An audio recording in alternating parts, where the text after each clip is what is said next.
asalaamaaleykum mbokk yi maa ngi leen ay nuyu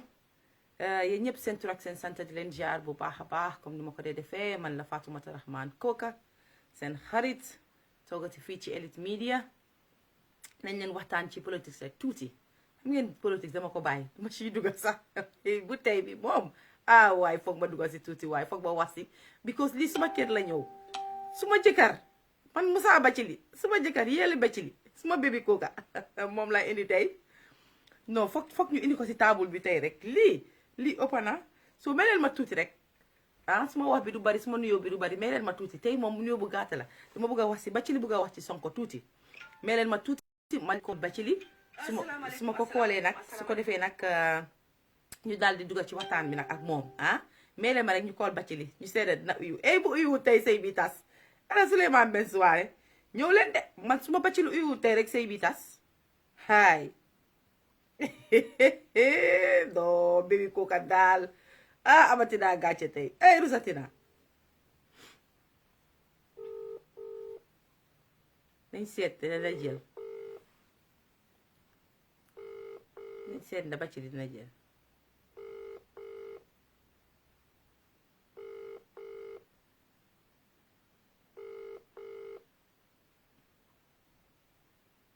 hello Mr. Batchilly hello Mr. Batchilly pig na de def na call gi on hold de hello Mr. Batchilly yes hello yes Mr. Batchilly nakam maa ngi fine this is baby Koka how are you baby Koka man la ma dina ziara dina gërëm bu baax a baax bàyyil ma waxi maa ngi live de bàyyil ma waxi di la nama gis nga yow doo dee génne sa bopp si problème bàyyil waxi dama la nama yow yaay suma sister yaay suma lu nekk baby Koka yaay you know we are family no Batchilly today let's put today the news I'm hearing we're gonna put family aside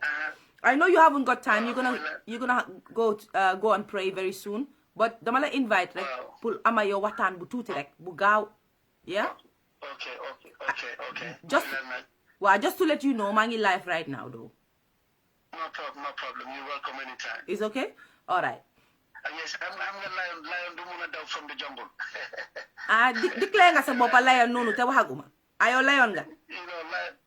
lion will never run from the jungle no that's for sure Batchilly seriously no joke okay no jokes yes seriously no joke let's just put all jokes aside and let's not go into the lion and all those stuff I'm not serious right now dama bëgg a serious anyway ma bàyyi la nga nuyoo gum force soo nuyoo ba pare ma mun laa wax li ma la bëgg maa ngi nuyu His Excellency Adama Barrow ak cabinet minister di nuyu politicians yëpp leaders yi political leaders executive members yëpp di nuyu ñu feebar nekk sa hospital di leen ñaanal yàlla yàlla may la wér di nuyu ñu nekk président yàlla may grand freedom di nuyu Gambien su nekk Gambia outside Gambia di nuyu suma boppa ak suma executive especially yow baby Koka ak suma yaay mama Fofana ak suma closest ally ko ñëw waa Diamond noonu Aboubacar Fofo known as Diamond in Düsseldorf di wax asalaamaaleykum wa rahmatullahi wa barakatuh go ahead madam ok jërëjëf ci nuyoo boobu noonu nuyoo nga ba nuyu sa boppa waay Batchilly yaa dee ba war vote vocal anyways now let me give you that respect as a politician you're a politician you never know you could be the next president of the Gambia which at this moment I am doubting and every Gambian is doubting right ñu ko doubt right now anyways Batchilly I remember few years ago platform Elite Media bii nga ñëwoon ñu waxtaanee li nga xam ne tey moo ñëwaat yi fi bor boobu noonu ak jigéeni sénégalais bi right you remember that no li na ko bori jigéen sénégalais bi I don't want people to twist the story no okay li bokkut si bori sénégalais bi jigéen sénégalais bi bokkul lii dama suma online la amee baata kunku ma suma broda comprendre ma so mu pay down payment no condition buñ ko wax mu foog ne no bul yàkkamti Batchilly doo mun a ñëw nga moom the show this is my show I ask the questions you answer me baalal ma rek may ma rek dama jox question mais ma wax yëpp déedéet xam nga jigéen bi sénégalais la ñëpp xam nañ ne sénégalais la so jigéeni sénégalais bi laa mun a wax so affaire yi jigéeni sénégalais bi laa bëgg ñu waxtaanee affaire yi bor boobu anyway whatever the case is I want us to talk about this bor the 6 million bor bi jigéen bi di wax ni all the time loolu du 6 million c'est pas du bor this is a business contract ne ko bor da mu def ma lebal déedéet loolu laa bëgg nga xam dama ko jaay kër jubóo si condition am bi mu yàkkamti mu yóbbu ma police ne it's a fraud star and it has been proven I'm not mag si court am moom si court bi loo ñoo decide day ñëw daf ma yóbbu court then let's go to court. This is the problem. He doesn't I don't owe her. I sold her my property. Loolu laa bëgg nga understand. Well, I want you to calm down. No, come on, I'm explaining. So dama bor loolu laa jaaxal 6 million CFA. 6 million CFA. That's the down payment of the house. All right. We are come to brand me as a this we have no court. Then I'm defending myself in court. Okay. Magena, you can court John case on the 6th of April. Mu attack my brother. But danga deklu, anga Batchilly, hold on. It doesn't work like that. Danga deklu. May marek. Legi tay because 10 minutes ak la buga ak yow and then that's it. Just may marek. Huh? Okay. Affaire bi bor la. Lim li tax mu nekk bor moy mom jox na la advance, right? Wrong. If I'm wrong, tell me I'm wrong. If I'm not wrong, tell me I'm not wrong. Jox na la advance na joxu la advance. Hello, ya ma dega. Mang la dega. Dama laajte na mom jox na la advance na joxu la advance. 6 million. Moy 6 million bim la jox, right? CFA. It's only 6 million. People might think it's analysis. 6 million CFA. Okay, 6 million CFA bim la jox, right? Wow. Lolu, is it advanced or not? It's a payment towards to the house you want to buy. She wanted to buy. Okay, it's a payment towards the house you bumbuga jinda, right? Well, I'm gonna do bor. Déglu ma rek dédé bor la because bor so gisé ñu né bor la ku amel nit rek amel nga ko rek bor la Batchilly. All right, we move on from that. 6 million jox na la ko nga né CFA la moy like how much? $10,000, right? Yes. About $10,000. Wow. Yes. Wow, okay. Where the CFA la da dalasi right now I'm not interested. What as far as I'm concerned, jigen bi tay am nga mom problem because ñun videos at audio si ñoo dégga gis nañ ne jigen bi taxawal na la poñe na la nit ñang na ñëw wër mu ne sàccee nit ñi ñëw ñëpp wër la saaga ndey yi ñu ko dégg kan yu may ma rek dégg gis nañ jigen bi ñëw wër nit ñi ñëw wër la ñu naan sàccee saaga ndey bi yow dégguñ la nga saaga ndey dégguma la nga saaga ndey waaye nit ñang doon saaga ñu ngi la fa téye so loolu laa bëggoon rek nga waxal ñu tuuti what led to that today waaye dangaa def nanka rek waaye Batchilly hold on dangaa def nanka rek go ahead okay dem court di ajo may gena mu attack ma skolu ma de daf ma attack ma defend suma boppa so mu sarang mu yuxu mo jël caméra am uta ma conseil mu yuxu di masaga ma dugal suma moto ma dem that's it man suma kër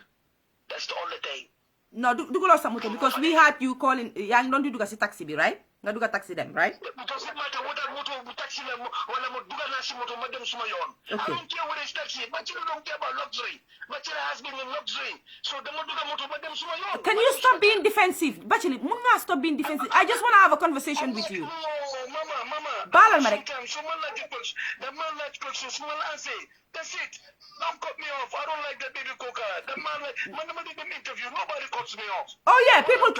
Batchilly, hey, excuse me, Batchilly, you're talking to me. We have seen your interviews. People cut you off because you're cool by you run the whole show. Dinga wa yep. So I'm gonna cut you off. Of course. Okay. You're talking to me. I didn't say the flash score. What panyanala? Ah, score nala panyanala. Ah, what now si panyanala? Tenala. Tenala ne do dem.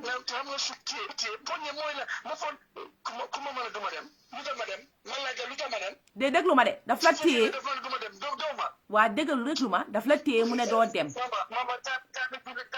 ma ne xam naa ne excuse boobu nga maa ñëw jox si moo tax man maa la njëkk a ne 10 minutes waaye may ma tuuti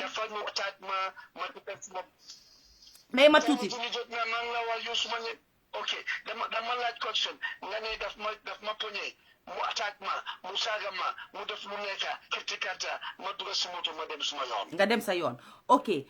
waaw xam nga coow yi xaalis bi yàgg nañu di ko wax yow soo gisee ma oola fii tey you are not a simple Fatmata Koka you are Yelli Batchilly Musa Yelli Batchilly hang on a second you are Musa Yelli Batchilly ku nga xam ne dafa taxaw mu ne ñun nañ ko trust ak ñun suñu réew muy Gambia yaa ngi dégg yow da nga bëgg a nekk president in Gambia yow ku bëgg a toog nekk are you gonna listen to me no you cannot interrupt me when you talk I listen listen to me at least you listen to me madam you listen to me I want you to listen to me go ahead I want you to listen to me sir madam I regard for you go ahead cut me off when I'm talking go ahead this has not you see believe in me is some people still believe in me I'm a potential. I've now stolen from her. I don't owe her nothing. She invested. She thought that I was playing game, and she finally she took me to court, and I'll defend myself into court until otherwise. So I'll talk to you later. That's fine because I even want you to go. I wanna man buguma wahak yosa right na si state binga neka. So that's fine. Okay, thank you. All right, guys. Koku Batchilly la won. Gis ngeen ko de xam ngeen Batchilly mom ni mel mom ken mënut a génne jikkoom. Mom jikkoom noonu la anyway foog ne waxtaan bi du mun a neex su digganteeg moom xam ngeen Batchilly nu mel moom kuy wax ak moom dafa wax ba wër vote vocal so moom sooy wax ak moom daf du nekkal luy yomba parce que surtout man nag su nekkee loo nga xam ne it's an issue problème la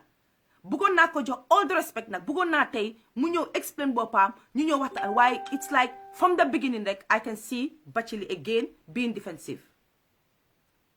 And to be honest, I know he's listening to this right now. Nga déglu ma bu baax Batchilly. You know, you cannot go to people's platform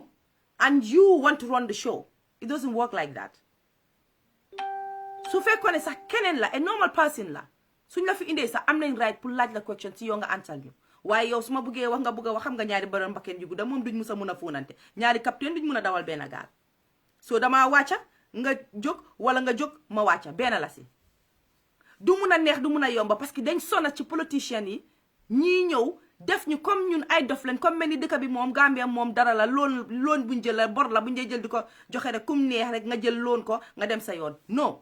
so Batchilly da nga war a understand ne you're a public figure one you want to be a president of the Gambia yow tey nekkaatuloo Batchilly ba nga nekkoon many years ago it's different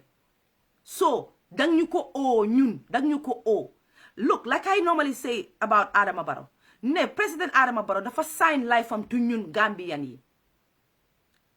Lolu moy the price you guys pay. If you want to be a politician, if you want to be a president, if you're a public figure, so len talking in hold office, or you want to hold office, you are in debt to Gambian. Lolu mu neex len mu naxari len. So you coming here, jumping all over the place, Batchilly, I was not prepared for that. I'm not ready for that today. No. Everybody knows that name. Man mom, mysa baby cooker.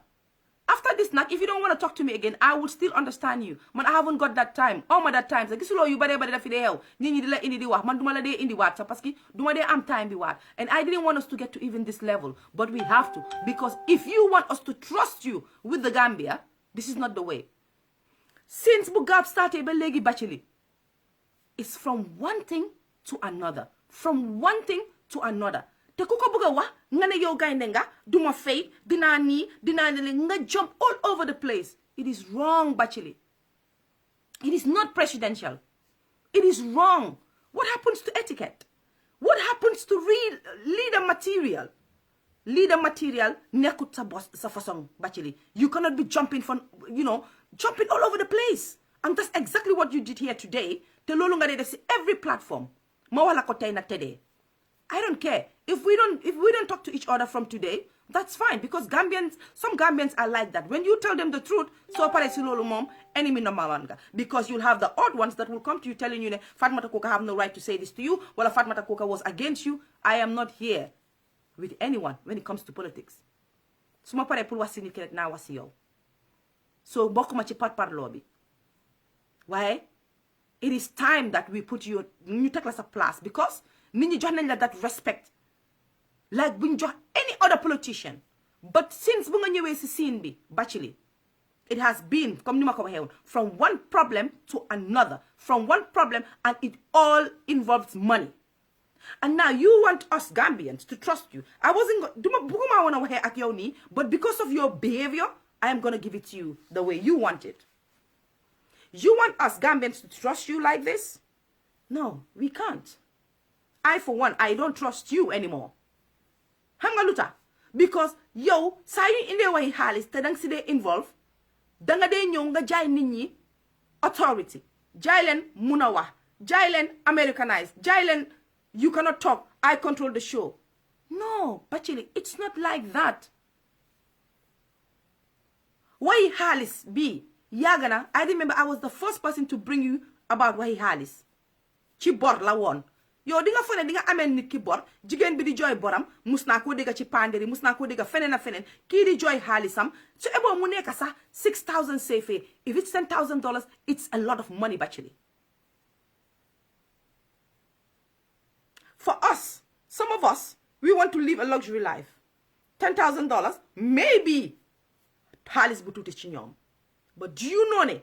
in Gambia $10,000 can build someone a house in Gambia because of ñun mi nga xam ne duñ dee quote suñ quote according to our sizes $10,000 mënuñ ñoo build a house but there is another Fatmata Kooka there koo xam ne $10,000 mën na koo build a house so you are not gonna come here and try to jump all over me so that questions yi ma la bëgg a laaj du ma la ko mën a laaj non kii jooy na xaalisam wax na ci xaalisam yàgg na koo wax lii amut ne dama koy xeexal yëfi jigéen a lifin jigéen bi yàgg naa wax sax te waxuma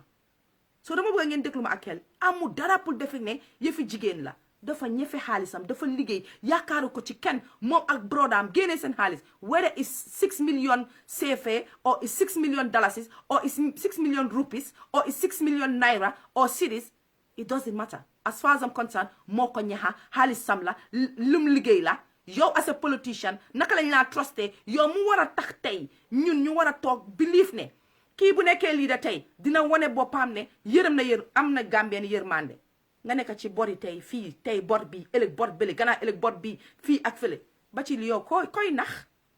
fii naxuloo fi kenn boo ñëwoon nga dal wax ak man ci njekk ak taranga wallahi dinaa wax ak yow ci njekk ak taranga li maa wax ni naa la ko wax de waaye in a better way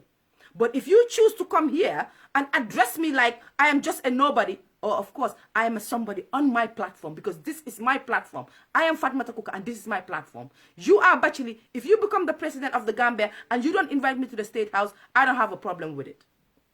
maa ngi fii dew ma State House si baro dafa tax ma it doesn't make me less of a citizen it doesn't so trial ngay de comport sa boppa very well Batchilly if you want to be a president this is not the way yow yaa wax ne oh daf ma def nii I jumped into my car and go away and I said to you it's not like you jump into your car you went into a taxi and then you became very defensive and go as if I said something else who said you live a luxury life we want a president who is not ku melut noonu waaye dalal Musa Yeli Batchilly dalal lii moo tax a lot of people make a mockery of you thinking that you are not smart enough or you are not a presidential candidate and maybe sax you are maybe mun ngaa yóbbu dëkk bi fu sori waaye gis nga because of your behavior because of this comedy thing this show that you do sometimes people start doubting you people think that you are not serious so danga war a dal danga war a calm xoolal xale yi ndaw yi mel ni ñoom Ismaila Ceesay ñëw nañ after you but look at them when they talk with dignity they talk with class they talk with respect even if they want to challenge you they have a way of challenging you they don't come and say gaynde laa def naa ni this is not about being a gaynde man ci suma gis-gis bu gàtta right now how I feel if this bor or whatever you call it ne ameluloo ko or du bor or whatever if this has been going on for the longest time ever and you cannot sort it out te su fekkee nga ne bii du nekkut bor boobu noonu and where is that other bor is it still pending so how many bors do you have and you want us to you expect us to allow you to go anywhere near the throne no Batchilly no you shouldn't be anywhere near the throne because I think and Gambians think if you are going for that throne you are going there to face a body you're not going there to yërëm the Gambians ku am bor ba fees naka la moo yërëmee Gambian yi Batchilly you don't come here and start jumping like that du nga ne gaynde nga fii ku nekk mun naa nekk gaynde boppam ku nekk mun naa naaw ku nekk mun naa tëb dal waaye gis nga nit ki bu la joxee cër jox ko cër boobu baax ku nekk xam na ne am naa respect trop nit ñi dañ ma koy wax nii duma sax ku ma ko wax sax too much because xam naa nu ma dee waxee ak nit ñi dama dee comporte suma boppa very well dama bari jokes nag dama bari param waaye when it comes to ma bëgg a serious dinaa serious so you don't come here and try to address me like I'm a kid like mun ngaa ñëw rek nga manipulate the way around me and then go no you don't I'm a woman and I'm a very smart one oh yes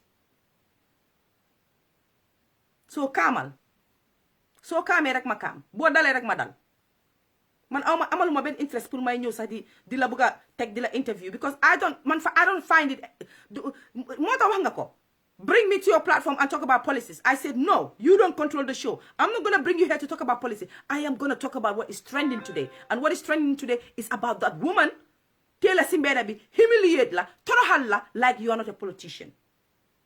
whether you see it as toroxal or not we have seen it as toroxal te loolu yaa ko yóbbee sa boppa tey bor bi boo ko setuloon gis nga politics comes with money you cannot be a politician and you say you're broke completely broke relying on people to fund your political living ambition lii moo tax ñun dinañ sonna parce que we want change lu tuuti luñ am dinañ ko jël jox ko politician yi fekk bi ñoo ñëw ci scene bi they came with nothing so don't use us abuse us just because yéen a ngee ñëw jaay ñu ne mun ngeen wax ñun ñu jël luñ am yëpp jox leen ko pour rek bu ko change lii yëpp tey soo gisee ñu acceptal leen ko politicians yi ngeen ay topp di dal suñ kaw ni yëpp all is because of change just because ñu ngi feel ne we don't have a strong leader we don't have a leader that can carry the country so loolu moo tax ñun ñu ngee utee from left right and center mooy rek góor gu toog ut jigéen sëy ak moom sëy bi doxut mu tas ne xaaral ma uti keneen mu tas dafay waraalu ba mu jàppa jabar jim fiil ne kii tey moo war a mun a nekk suma jabar likewise si jigéen yi so loolu moo dal Gambien bi just because ñu ngi fiil ne ci lañ nekkoon dañ ñu nootoon bugg a cee génn we want to develop from fuñ jógee dañ bugg a change Gambien bi sonna na ci lim nekkoon so just because ñun ñu ngi wane suñ sonna ñu ngi wane suñ frustration ñu ngi wane ne dañ bëgg a new Gambia ñu ngi wane ne dañ bëgg a civilization ñu ngi wane ne ñu ngi bëgg a lu bëree bëri pour suñ dëkka warut a tax benn politicien ñëw fii di work all over us it's true Gambians we are known to settle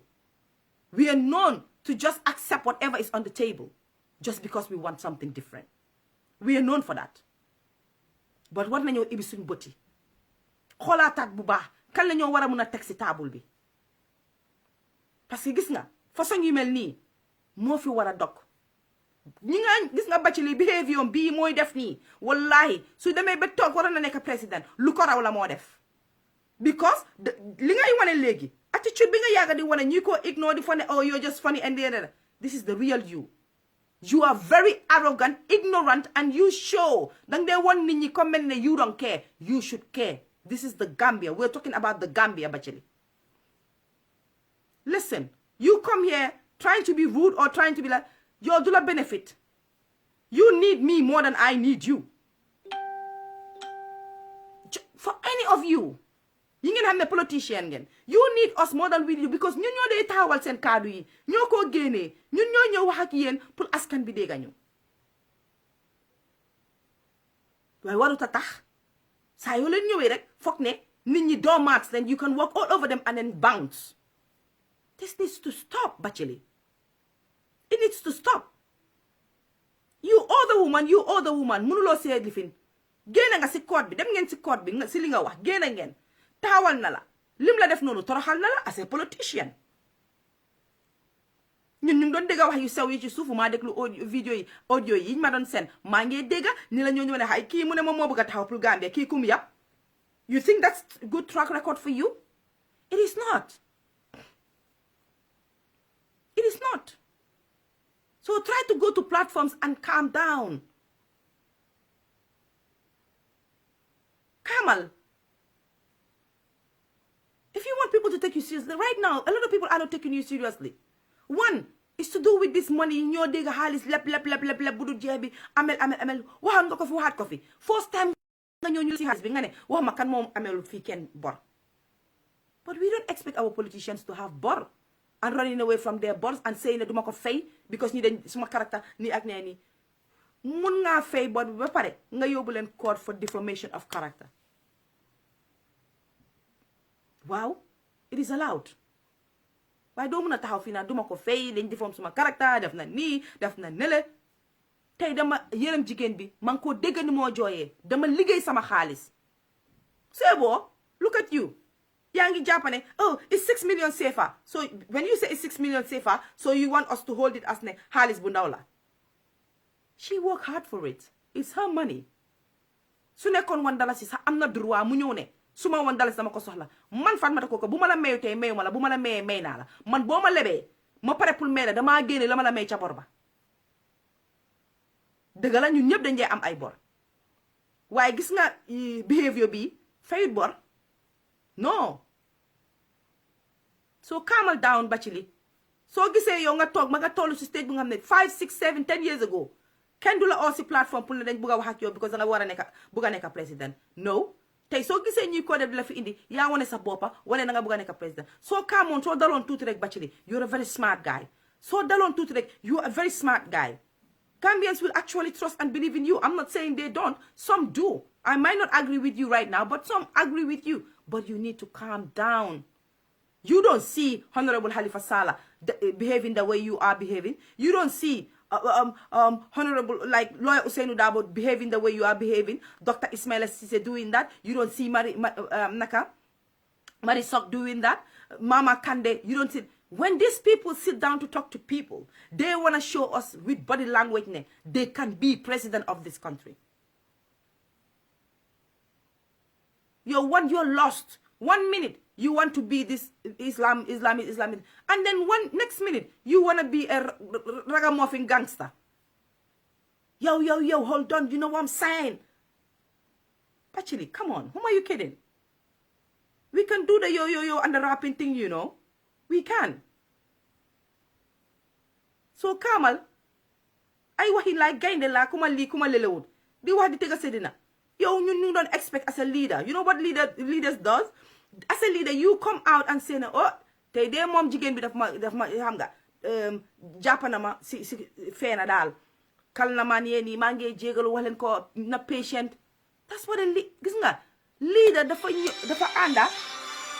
ngay wax ak nit ak dal ak respect. Suma boss asalaamaaleykum suma boss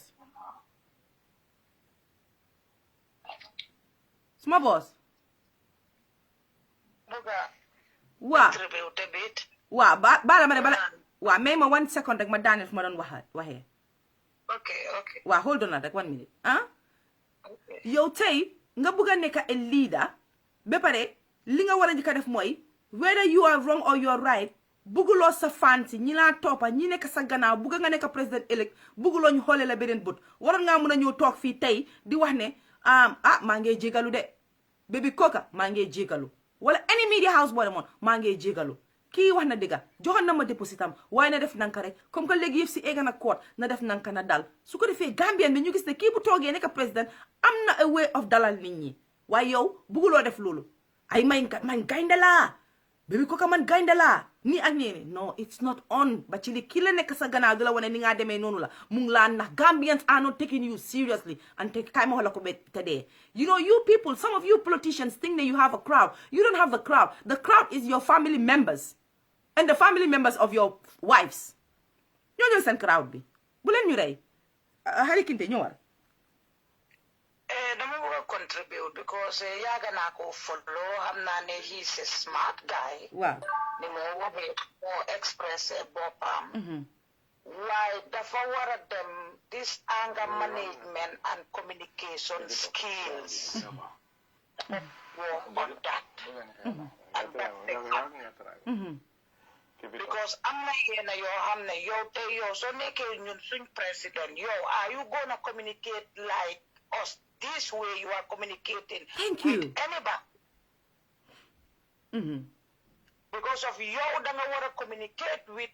ñun mi nga xam ne ñun ñoo la sànnil teg la fa suñ amee problème ñu mun a ñëw wax ak yow xam naa ne fii American style la wala whatsoever. That is in America. You are in Gambia with an other mindset with the population of the Gambia. ñun xamuñ this attitude. So buggee nekk na yow da nga bëgg a nekk like a president, a leader of the Gambia. You have to come down from that high horse and communicate with us to some level. Thank you. Dig it. Because am na yena yoo xam ne soo ko def nit ñi they will not take you seriously comme li nga wax. Because any platform bi moo dem these people are running just to hear nakala behavior. It's not what he is saying. Exactly. The sense that is coming out of the guy, people are not listening to it. They are just listening to him coming, telling us about Supakanya, Domodala, and one Benachin. Today, you know, this is wrong, Batchilly. It's wrong. That's wrong. Because first time being interviewed, I was like, keep intelligent or whatsoever. But there is something law that want to change, that want to calm down because of you want to be a leader,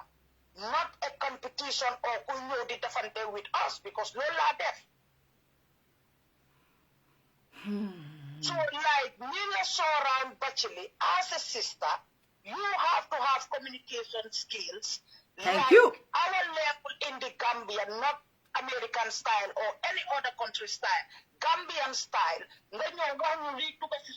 because you are so intelligent. Very smart guy. Wow. As for me, I don't want to have a leader like it. No, I don't need that.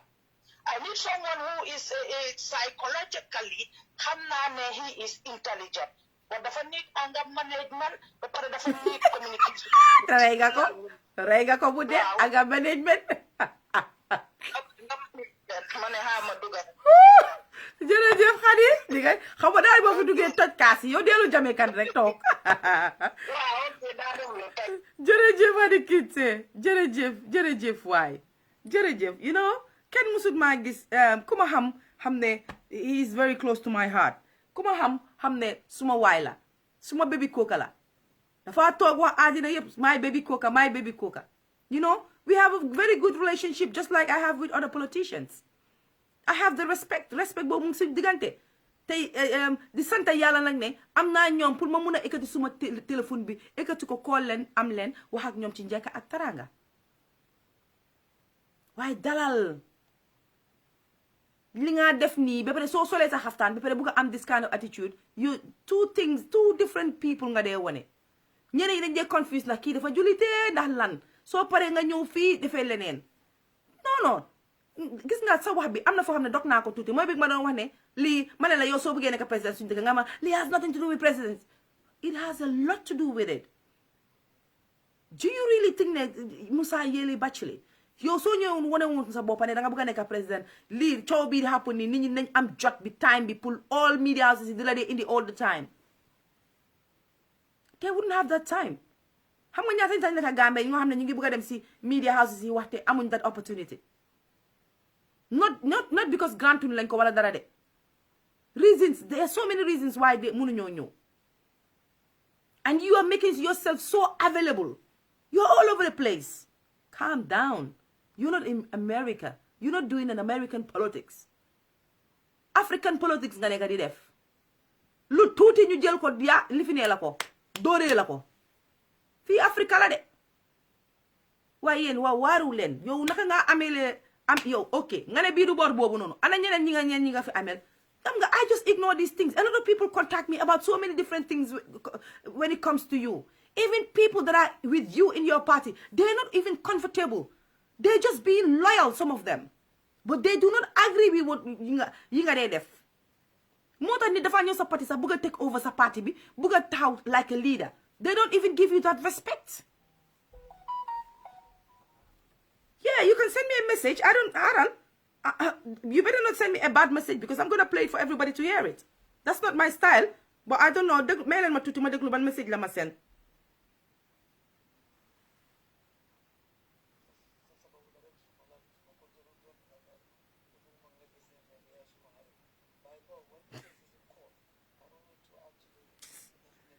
Anyway, I don't really need to listen to him right now. Yes, of course, mun naa ko play, but that's not my style anyway. Waxut ma fa dara lu bon. He's just apologizing for his behavior. Fine, you can do that, but at least xam nga ne li ma wax it's true. Kontaan naa. Of course, si waxam bi tamit ne wane na ne lii case bi mu ngi nekk in court, su nekk in court sa warta génn wax. I am not asking you what happened in court, Mr. Batchilly. I'm asking you, li ma la laaj mooy li xew tey sa diggante ak jigéen boobu because bor bi fogoon nañ ne loo fay ba pare ne passé nañ ko. Munu leen fee taxaw di oote seen bopp ne da ngeen bëgg a nekk amee suñu réew mi ba pare left right and center yéen a ngi amee nit ñi. Déedéet du dem bu Batchilly feeñ boo demee am na yeneen si ron amel nañ àddina si yëpp te yéen nag gis nga lii fi politique bi daf leen naxaate. I remember time boobu ma ne dama bëgg a nekk president of the Gambia du ko fi génne fële mooy ni ma leen doon wax people will pump you with money sa xaalis sa otu doo ko fa dugal sa butut doo ko fa dugal. People will pump you with money because they want change, but if these people are pumping you with money because they want change, you should be very trustworthy. You should be someone koo xam ne mun nañ laa trust xam nañ xaalis suñu la ko joxee ëllëg si biir di nga am noo leen ko mën a delloo o di nga ko mën a am noo ko delloo askan bi. So moo tax nag mu easy pour anybody ku jóg Gambie rek ne dama bëgg a nekk politician dama bëgg a nekk am suma own party because people are hungry for change and people are just fed up and tired of seeing the same parties all the time, so they will support some of you but dañoo dem ba si biir ñu bàyyi leen fa duñ leen xoolaat sax.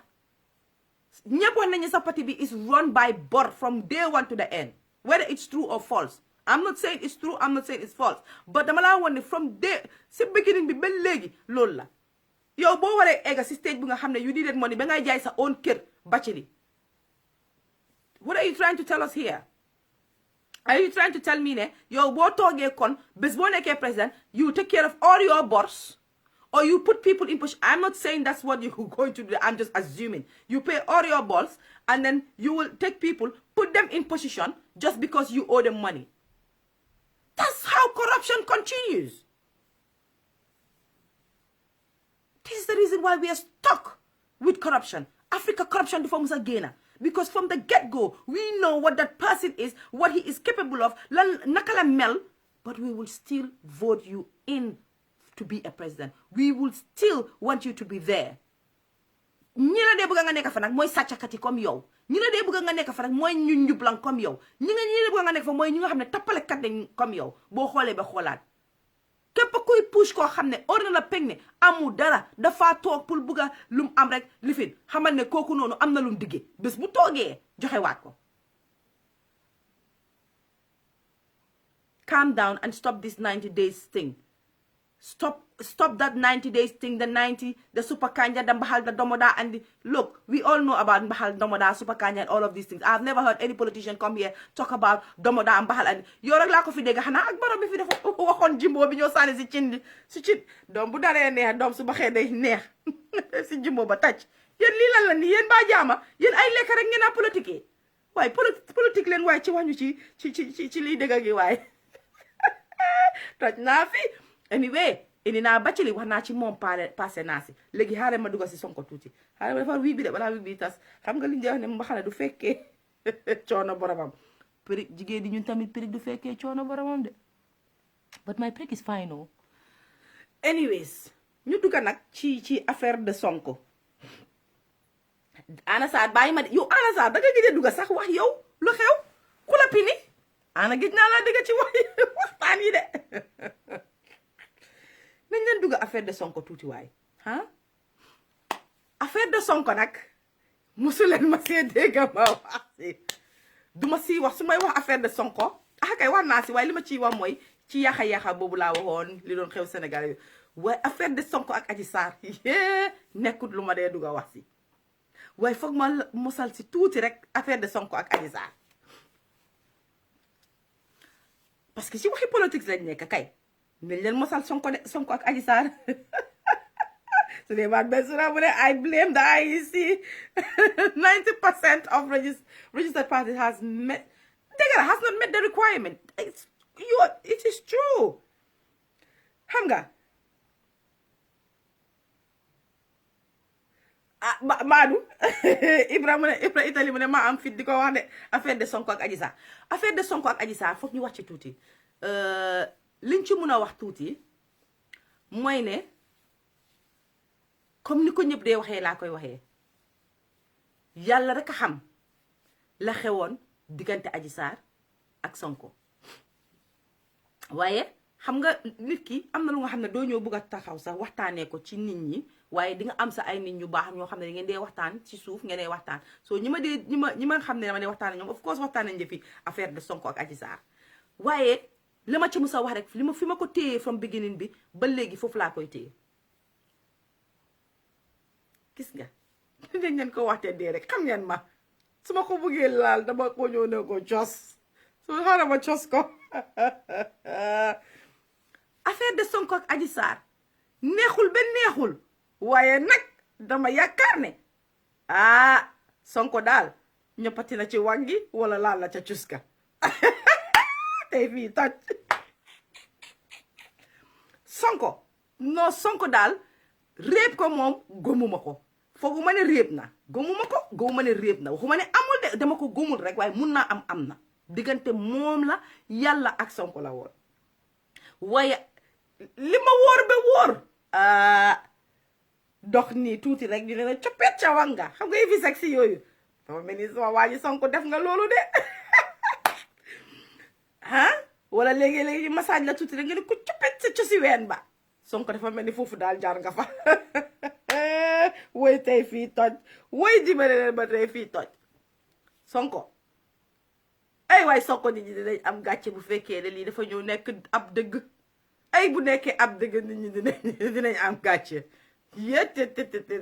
gom ban daal dafa am lu bari lu ma ci gëmul waaye daal mbir gi nañ leen waxante dëgg sama mbokki jigéen yi nañ leen waxante dëgg bu tuuti rek way jawara wu rek Adji Sarr réeb Sonko affaire si daal mbiri réepante la way sama ndey lii ëpp na waaye nañ leen waxante dëgg rek nañ leen waxante dëgg ñun jigéen ñi ñun xamante nañ gis nga jigéen am na benn wax boo xam ne ngeen jégal ma nag ci kaddu yi wax bi maa wax si jégal leen ma ci kaddu yi dama daan dégg suñu mag yi before suñuy papa yeeg suñu maamaati maam yeeg suñu yaay ñu daal di wax ne caga sax bu biiree ci biir li muy liggéey su ne jàkk ne la yow la yaay baay bi rek yaay baay bi dina dee xam kuy bàyyi doom loolu dañ koy wax de dañ koy wax ndax am na xam ngeen fàtte nga man dama leen wax rek laay def man damay dégg di leen wax du man maa ko wax de dama ko dégg te góom naa ne jën ñoom aana saa ñi daan def seen noppay foofu nga ñun man maa ñoom aana ñi daan def nii xam nga mun a bokk ak mag yi ndab mus nañoo dégg façon bu mel ne caga sax laa la wax bu biiree bu la ne out of my customers kii la boo xoolee ba xoolaat rek dina dee xam ne kooku la kon nag ci yëfi Adji Sarr ak Sonko ma suma xalaat lay wax suma xalaat bu gàtt bu leen ma jooj nekkul ne li may wax moo am de mun naa amul damay ambiance nii rek donc conforme yi woo ok li ma ci mun a wax ba mun cee wax mooy Adji Sarr ndax Sonko réeb na ko da réebu ko loolu people are doing that waaye man gëm naa ne tuuti ne am na la fa nekkoon am na ruxa yi ngeen jaar daal ak ña doon di wax ne ku xool Adji Sarr ba xoolaat ko nekkul ku Sonko war a nekkal wala yan yi loolu yëpp mun naa ne ku nekk ak sa xalaat ku nekk ak say waxin parce que wax bi bari na Sénégal ñu bari loolu lañ wax even maître Alaaji Diouf sax wax na ko astaghfirullahi not maître am na benn si maître yi waxoon nañ ko waaye nag xoolaat leen Adji Sarr bu baax de she's a fine babe nag aji ku rafet la kay Sonko war na ko mun a xool nag di ko del di ko piitu nii piis ko wax leen dëgg rek xoolal ci diggi fam sonee fi mu nekk man Adji Sarr li ko dal ni bu ma daloon tey man fu mu nekk kenn duma oyte yëla si black babe lañ maa wax trou kola bi dina ñëw dinaa ñuul ko waaye xoolal Adji Sarr rek ak li moo wax yëpp weere dëgg la wala du dëgg mu ngi still tee forme ajee ngi still rafet kon nag ma bëgg a ñu tëral waxi ne Sonko mënta nekk ak ku mel ni Adji Sarr nangu leen rek nangu leen ne war naa mën a ne parce que aji fine babe la ok pour man ndax Adji Sarr fay nañ ko pour mu ñëw set up Sonko su loolu waree mun a am kon the same people ñuy war a fay Adji Sarr pour ñu set up Sonko because it looks like ne Adji have so many powerful people behind her dafa mel ni Adji dafa am so many powerful people behind her te su fekkee dafa am so many powerful people behind her loolu dafa mel ni ne kon ñi boot Adji xaalis mu ngi fa kon dafa mel ni xaalis bu bari Adji commencé na di ko gis te bu fekkee ne loolu am na yéen xanaa da ngeen fi fàtte riiru leen fi article boobu noonu jigéen boobu noonu billionaire bi for child support am na gis ngeen ko nag gisu leen ko bu fekkee kenn si yéen daf dee riir da ngeen xam naa ne riir kat ngeen xëy na gis ngeen ko you came across that story jigéeni tubaab bi nga xam ne dafa lifin billionaire bi or millionaire bi in America for child support te laaj leen ma naka la demee nekku ne dafa musoon a conkom ak kooku de déedéet wax dañ koy order dañ koy rafetal su ma ne conkom xanaa ana ñu toog fii firil leen ko wala Hadi Kente wala aji fanta mu bon ma waaye conkom defu ko moo kooku de moo billionaire ba de jigéen jaa sàcc moo jël spam ba kay yóbbu fa mu ko war a yóbbu ñu daal di ko defaral affaire si mu jël ci biir am ci doom soo léegi bu fekkee ne am na ñu nekk ci gannaaw Adji Sarr te am alal Adji Sarr ndax nit ñi tam mënuñoo toog xalaatee ne loolu tam mun naa xapun xëj na Adji Sarr dañ conkom affaire si yóbbu ko jox ko defaral ko pour mu biir da bay wax rek de ab waxtaan la rek so yii yëpp xëj na fi de dama leen a wax ne loolu yëpp mun na fee nekk de because noonu rek la si Sonko mën a génnee su passé loolu naka la si Sonko mën a génnee buñ xasee ba def DNA test bi gis ne Sonko moo biiral Adji Sarr ay waay ëpp na so wax leen ma Sonko daka la mën a génnee si bii parce que Adji léegi dafa toog carrément wax waxam léegi nit ñi amatul ana Adji Sarr indi Adji Sarr dem na Adji Sarr ñëw na nataal yi ñu doon dugal man li ma ci naxari rek joxe nañ nataal ba joxe Jaki Apia ku nekk nataalam joxe nañ ko gis nga kii di ma seen basi di ma sérieux ma xam nga gis nga ngeen riit ngeen ko ngóog yéen riit ngeen ko tegu kon la maa wax lu am la ok léegi buñ waree toog ñu ne Adji Sarr wasin na war a def leen jéene bi Sonko la loolu naka la mun a demee nag man daal ma delluwaat ca la ma wax Batchilly bu fekkee ne laa leen wax ne Sonko dafa juum amoon na relationship you're only human Sonko nit nga nit njaay nga ama naa ne mun ngaa gis Adji Sarr and you are attracted to her come on stop kidding us politicians yi dañ jee cheese te ñoo am seen fukki jabar di cheese because war nañ koo war a mun a def nit leen comme everybody else what just because they are politicians doesn't mean ne waruñoo chase but the thing is they keep chasing the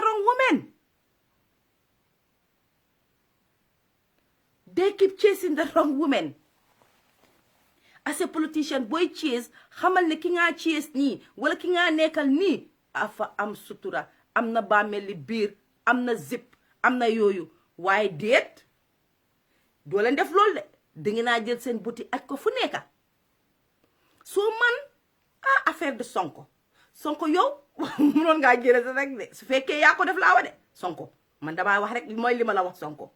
man dama bëgg a Sonko nag wax dëgg neex yàlla I like the guy waaw dama feel ne su fekkee danga ko def munoon ngaa génne si rek ne waaw kii xale boo xam ne la gisoon naa ko bëggoon naa ko te bëggoon naa ko ab soxna mais dara nekku ci góor nga am nga droit ba am ba ñeent su ko defee dayle ma biñ nekk ni yëpp duñ ci ne ñuy waxam nii di wax bay mar waaye tey Sonko da nga njëkk a génn ba nga génnee da nga denounce affaire si weddi ko wax lu ne maa ngi ñaan yàlla yal na yàlla saafaral lii rek te dëgg bi yal na dëgg bi génn bu fekkee yaa def Sonko yal na dëgg bi feeñ bu fekkee Adji Sarr lay tuumal yal na dëgg bi feeñ waaye man pour man Sonko waroon ngaa génn si rek ne wax dëgg fa ne yàlla daal gis naa Adji Sarr daal ne bugga naa ko fine babe la nii ak nii ak nii mais sénégalais dañ lay baalal loolu yaaxalu la tus nga ñëw taxaw ne nekk naak moom bugga naa ko nekk na xale bu rafet julite na massage na ma yëf si daal cukka na sama yaram bi gis naa ko bugga naa ko su ma sañoon ñettee lee ko waaye nag réebu ma ko loolu nag dinaa ko doon comprendre way sama xool ma anas ba ne ma Adji Sarr bakkanam bi réyangul soo biirut loolu dinaa ko doon comprendre waaye fi mu toll nii nag pour ñu xala comprendre lii dina métti Adji Sarr nag moom bu fekkee ne daal da daan def jinam yu dang daal def jumbax awtam def affaire de yooyoom kii daal di romb rek ñoppati ci wang ji def yooyu pare mu nga ñëw nag accusé ko biir Adji Adji bul yàqal kii non am na ñu ko yaakaar am na ñu góom ne moom war naa mën a nekk président of Sénégal am na ñu góom ne mun naa indi changes biir Sénégal waaye dëgg-dëgg Adji su fekkee da nga toppa sa bànneex toppa nit ñi ñu nax la ba nga dugg ci lii duggee bi nga ko war a duggee wallahi dina garaaw Adji Sarr comprendre naa nag parce que jigéen bu jékkee rek xool ku mel ni Sonko rek ne daf maa violé Adji gum naa ne daal am na lu nekkoon seen diggante daal mun naa ne am na xëj na lu nekkoon seen diggante xëj na man su fekkee danga ko war a am pour set up man ni ma ko gisee ni nga ko war a mën a set upee rek mooy you had a relationship am na lu nekkoon seen diggante bi loolu nekkee seen diggante nga wax ko ñaar ñetti di ñu ne la mu góog nag Adji Sarr nag yow fi la ñuy tekkee xam nga suma maas yi ak maas yi ñeneen ñi ñu dal di la yuxu ne la Adji Sarr nag toj nga dëkk bi fii la ñuy tekkee yow yaay message Sonko yow yaay lii soo fexeel rek bi am affaire soosu rek am affaire am bi weeda dugg na ci yow wala dugg ci yow am ko rek nga indi ko ñu daal di seet ñu lay defalee noonu rek laa mën a gisee ne people have helped you to set Sonko up but su passé loolu bu fekkee da ngay wax dëgg it yenn yàlla def jaama parce que lii nekkut fitna boo xam ne dina fay léegi nekkut luy sedda léegi parce que xoolal rek wax bi yëpp fan yi temps yi yëpp biir Sénégal Adji Sarr Sonko Gambie fu ne Adji Sarr Sonko rek ngaa dégga yenn la jig doom yenn la jig ñu ñëw nag ci ñi nga xam ne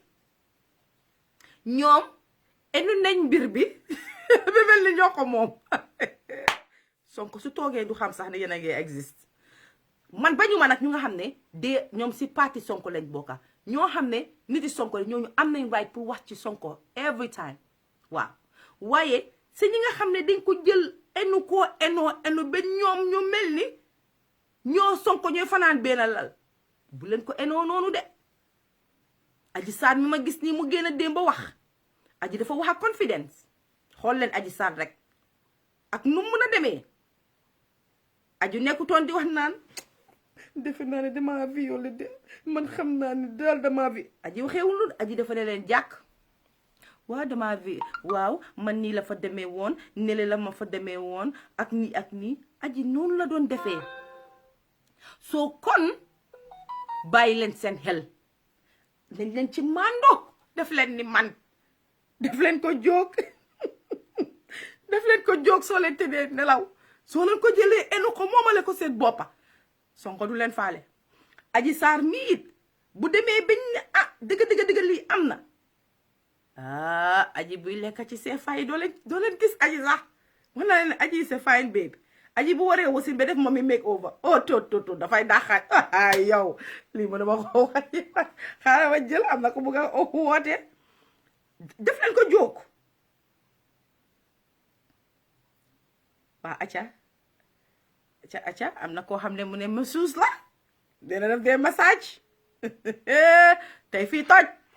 allo asalaamaaleykum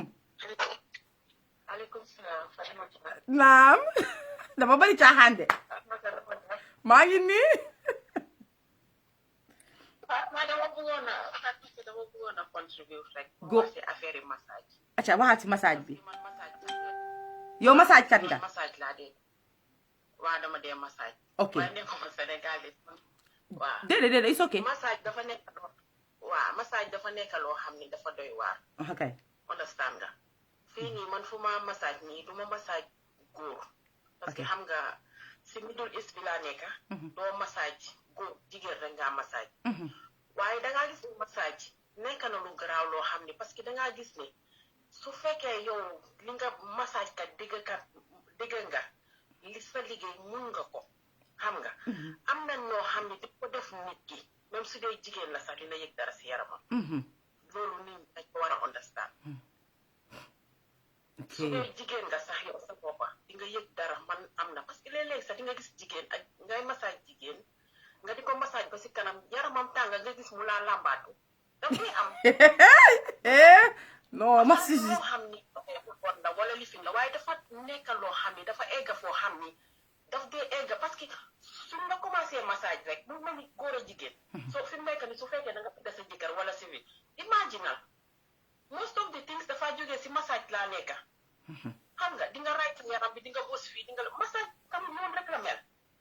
xam nga di nga delloo seen yax yi di nga leen bës di nga su fekkee nit ki mu ngi imagine yenn yoo xam ni dina dem fu sori dina dem fu sori soo suñ ne xëy na nit ki dafa réeb nit ki si lifi na moom xelam nekk si xëy na sax su ko réebutee sax waaye xëy na aji yow mi nga xam ni yaa ngee def massage yow di nga fiil ne nit ki am dem na fu sori su ko defee yow yaay baak yow yaay stop wala yow nga randatu wala nga change position bi wala nga change leneen si pour moom understand nga te na ma jàlla baale waaye Sonko nit rek la nit la lii lay wax moom rek laa yëg waaw li ñeneen ñi di yëg moom rek laa yëg nit rek la mun naa am massage bi dem na fu mu toll yaramam tànga xëy na lifinu ko xëy na tam naka la tudda laalu ko waaye mun naa am yaramam am na parce que massage mun na laa eggaloo foo foogul sax dina la eggaloo lii man maa la ko parce que lii laay liggéey xam naa xam nga yéena yow yaay concentré si yéena yi su fekkee yaa ngay massage ni xëy na nga gis su ko def yow sa xel mi yaa ko jël yóbbu ko feneen loolu nga jëf nga earpiece def si woyi waali wala ma def si woyi pour concentrer si leneen continuer suma liggéey waaye dafa des si ki nga xam ne mu ngi tëdd yow yaa ngi koo defar yow xamuloo kooku li nekk si moom dëgg la xamuloo kooku lu mu ñëwaale du dëgg xamuloo kooku soo dafa nekk dee boo xam ni dafa doy waare ñoom nag seen diggante man bu mu waxee ni xëy na Sonko daf ko def nii yow mi nga xam ne dangaa liggéey loolu yow di nga war a mun a understand te xew ok réebu na ko woo réebu ko yàlla moo xam waaye li ma bugg a wax mooy yeneen nit dina la massage nga egg fu sori foo xam ne waruloo foon egg wala nga def loo xam ne soo paree di nga rus sax jàkkaarloo ak kooku parce que doo ko yëg sa yaram su tàngee mun ngaa egg foo war a toon a egg xam nga li maa wax waaw soo loolu la nag waaw soo ma ne xaaral ma contribution jërëjëf kay sa contribution bi am na si solo trop am na solo jërëjëf waay thank you so much ok dégg ngeen loolu de massage nag ñi dee massage nag bàyyi leen seen xel te loolu man war naa koo mun a góom nag waaye nag mooy li mu wax tamit dëgg la dafa des si sa xel bi fu mu dee toolu bi pare am na ñeneen ñoo xam ne nit sa doy waar rek yow xëy na fii sa sensitive part fi nga xam ne buñ ko dee cuxuñ rek cuxuñ nañ la xëy na keneen nekkul foofu di nga gis nit ku dëpp wane gannaaw xëy na ñu ngi ko massage si gannaawam noonu xëy na am na foo xam ne sax foofu sport boo xam ne ci moom la xëy na dafa nekk loo xam ne suñ ko laalee ci moom rek yaramam dafay tànga loolu yëpp mun naa nekk so luy xew what is the way forward dañu war a stop massage place ay Fatmata yaay wax lu ne léegi massage polo yi nekk Gambie ak Sénégal dañ leen war a tëj ndax lan parce que wóolatul dama fiil ne léegi man dama bëgg a dem ibi ji sax school de massage in Gambie suma school de masseuse school de massage nga xam ne wife club si lifin wife yi jabar yëpp yow bàyyi ma yow message ji su ko defee jabar yëpp ma jàngal tal leen nga xam ne seen benn jëkkër du dem ji ko massage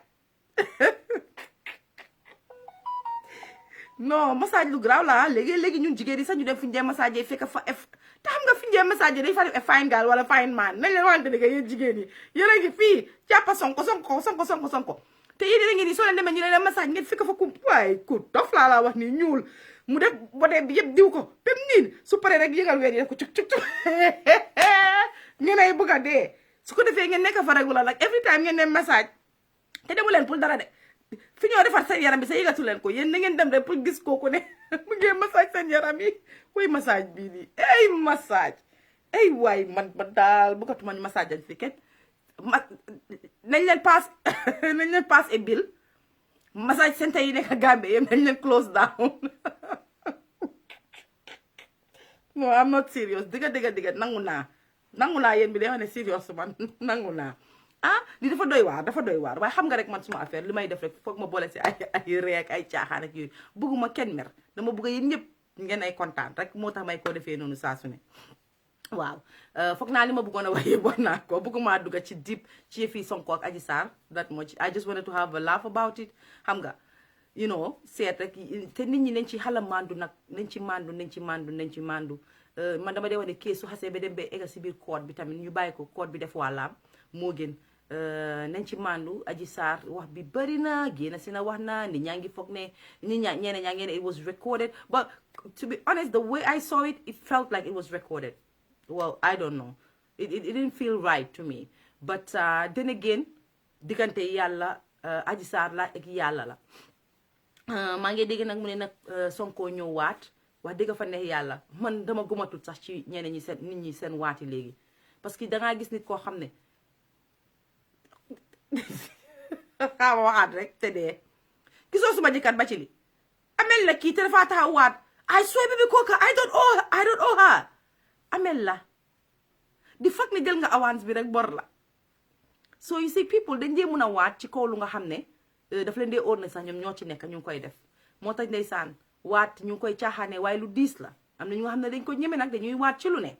soo nañ leen bàyyi xel ci loolu ba pare non kii non kii su koolutoon damaa dee ki kool nii su koolutoon fii lay jóg rek dee bii mënoon naa ko waat aca waal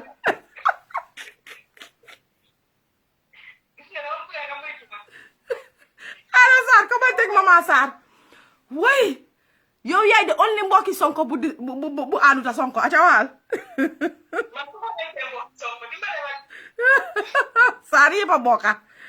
Mama Linguère Sarr la gaañi kii su koolu toon ngeen xam ne programme bi du dem aca Mama waxal aca waxal non waxal bëgguma ay bi ma am ci Batchilly ma amaat ko ci yow kotuma la de waxal go for it waaw gis nga mbir mi man from the beginning lii laa doon wax ne nañ ci tey waaw nañ bàyyi si xale bi ñëw saaga because man gisuma ne ndax she is right or wrong loolu du suma issue loolu justice moo ko decide kay waaye saaga xale bu ndaw ñun ñëpp ñu ngi ni suñ taaw yi fi mu nekk ñu ngi 1920 comme ñun ñu bari mun nañoo jur xale bii nii su fekkoon ne sa tey dafa rong sax ñun ñu ne dafa rong sax ñun ñoo ko waroon a icca si suñ bopp lu bari dinañ ko doon mun a xam si moom kay ñu lefin ko ñu jàppale ko kay waaye bëgguloo benn jigéen bu ko jigéen parce que ñëpp a ragal dinañ ragal tamit parce que ku génn ñu saaga la waaw ku génn ñu dem taal sa kër ku génn ñu lefin la so of course nit ñi dinañ ragal sax pour support ko in public fit rek a mun a taxaw wax ku am ñu am fit man dama doon xool sax ma ne woy Mama moo am fit ñeme lii so secondly démba Mike yow loolu kuy interview ku mos a interview télé di nga xam ne Mike boobu dañ la ko dee takkal ay da nga def ko si sa gannaaw o nga teg ko si sa boor mooy Mike bi receive to the moo tax bu Mike boobu sax duma ci dugga because people are just forgetting clip on mics daf day am ñu jël loolu distort ko ne loolu mooy receiver bi mu doon déggee pour mu mun a wax repeat ba pare yow secondly man su ma wax of course ma bëggee address multiple issues I will write down my notes ma mun a xam ne from this point dama bëgg a wax about lii dama bëgg a wax about lii so that is natural understand nga ba pare yow kan mooy dox fi mu nekk nii si environnement bi nekk nii that recording was done for ñu ne kër met Alaaji Diouf ndax Alaaji Diouf dina risk security Adji Sarr mu ñëw indi ko foofu noonu def live interview supporter Sonko yëpp génn si ñëw këram overpower policy rey fa Adji Sarr wala dara foog nga ne kooku dof na pour def loolu su ko defee sax he is irresponsible so of course the interview was pre-recorded te loolu ñoom explain nañ ko ne dañ ko record ko si safe house bi because bëgguñ journalist itam dem si safe house bi xam fu mu nekk because xamuloo kan mooy liggéey Sonko so dañ ko génne si safe house bi indi ko interview boo ko pare teeloo ko door a play the interview and that is for safety reasons that is reasonable so suñ jëlee loolu yëpp def ko benn conspiracy door dafa amee receiver bu moo déclare di wax dafa am dañ ko it's not live of course it will not be live kan mooy jël sécurité xale boobu ak fi mu toll nii ak liñ gis muy xew Dakar ñoo xam ne sax ay journalistes yoo xam ne sax bokkuñ ci sax dañ ne rek ne Sonko day war naa dem uyu ji mu setal boppam ñu jël seen kër yi di lakka jël seen business yi si di lakka foog nga ne yow kooku diñ ko génne def ko live nit ñi xam ne mu ngi kër yu sàngam what kind of chaos sa ngay create nañ leen reasonable ñu honest and like I said before lii du about politics nañ si génne politics ñaari nit Sonko ak Adji Sarr ñoo am problème kay foofu I totally agree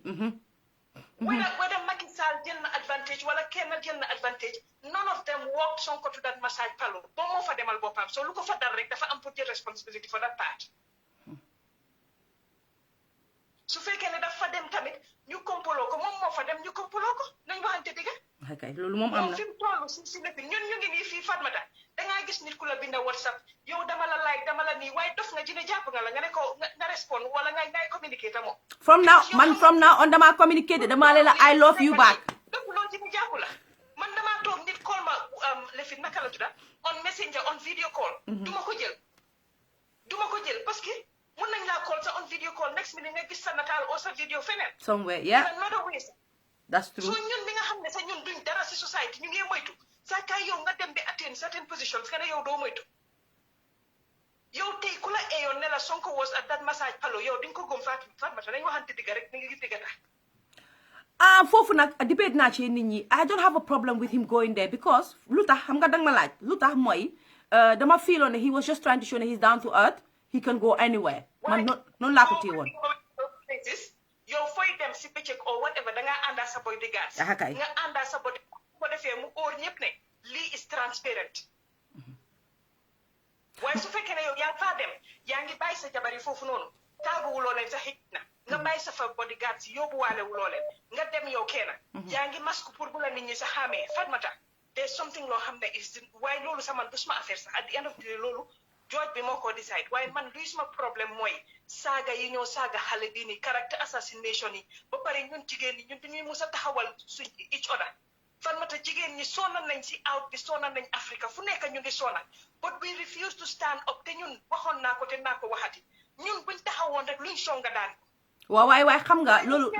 loolu nangu naa mun nañoo jàppale jigéen yi ak ki jigéenam xam nga tam wax la loolu some of these women can be very manipulative too let's be honest Fatmata waaw suñ manipulative yi sax nga óor la mu yow nga xam ne lii xëj na man li leeruma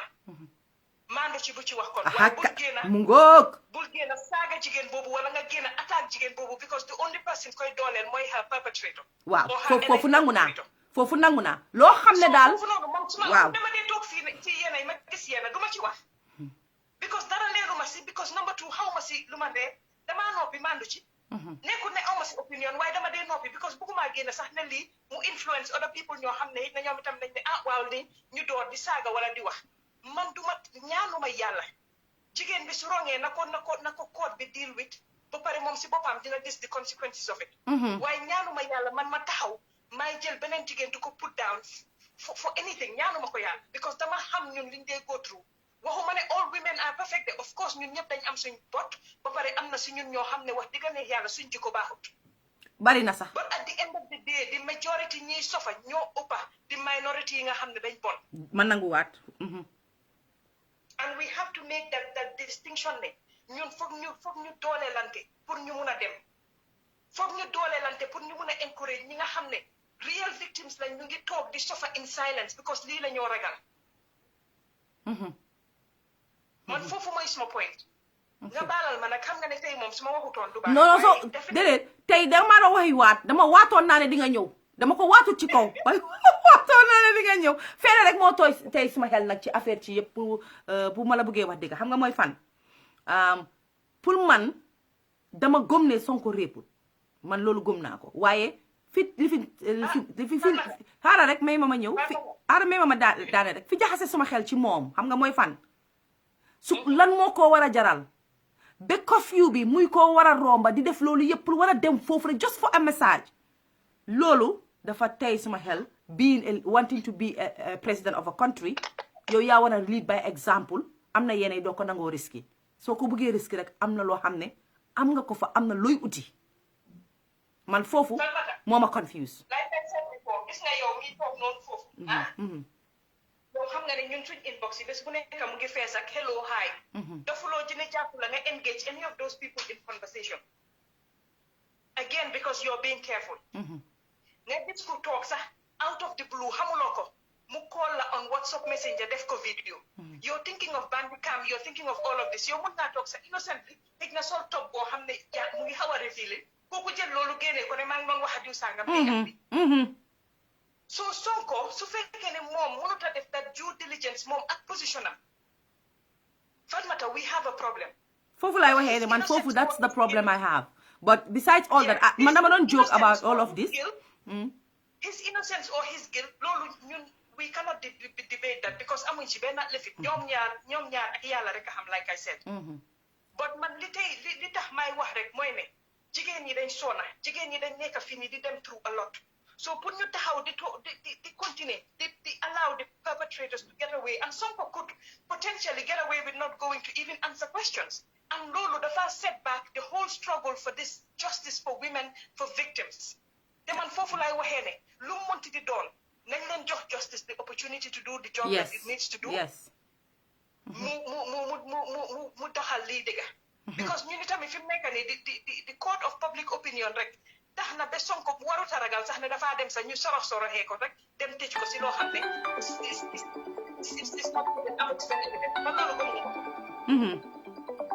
man loolu gëmuma ko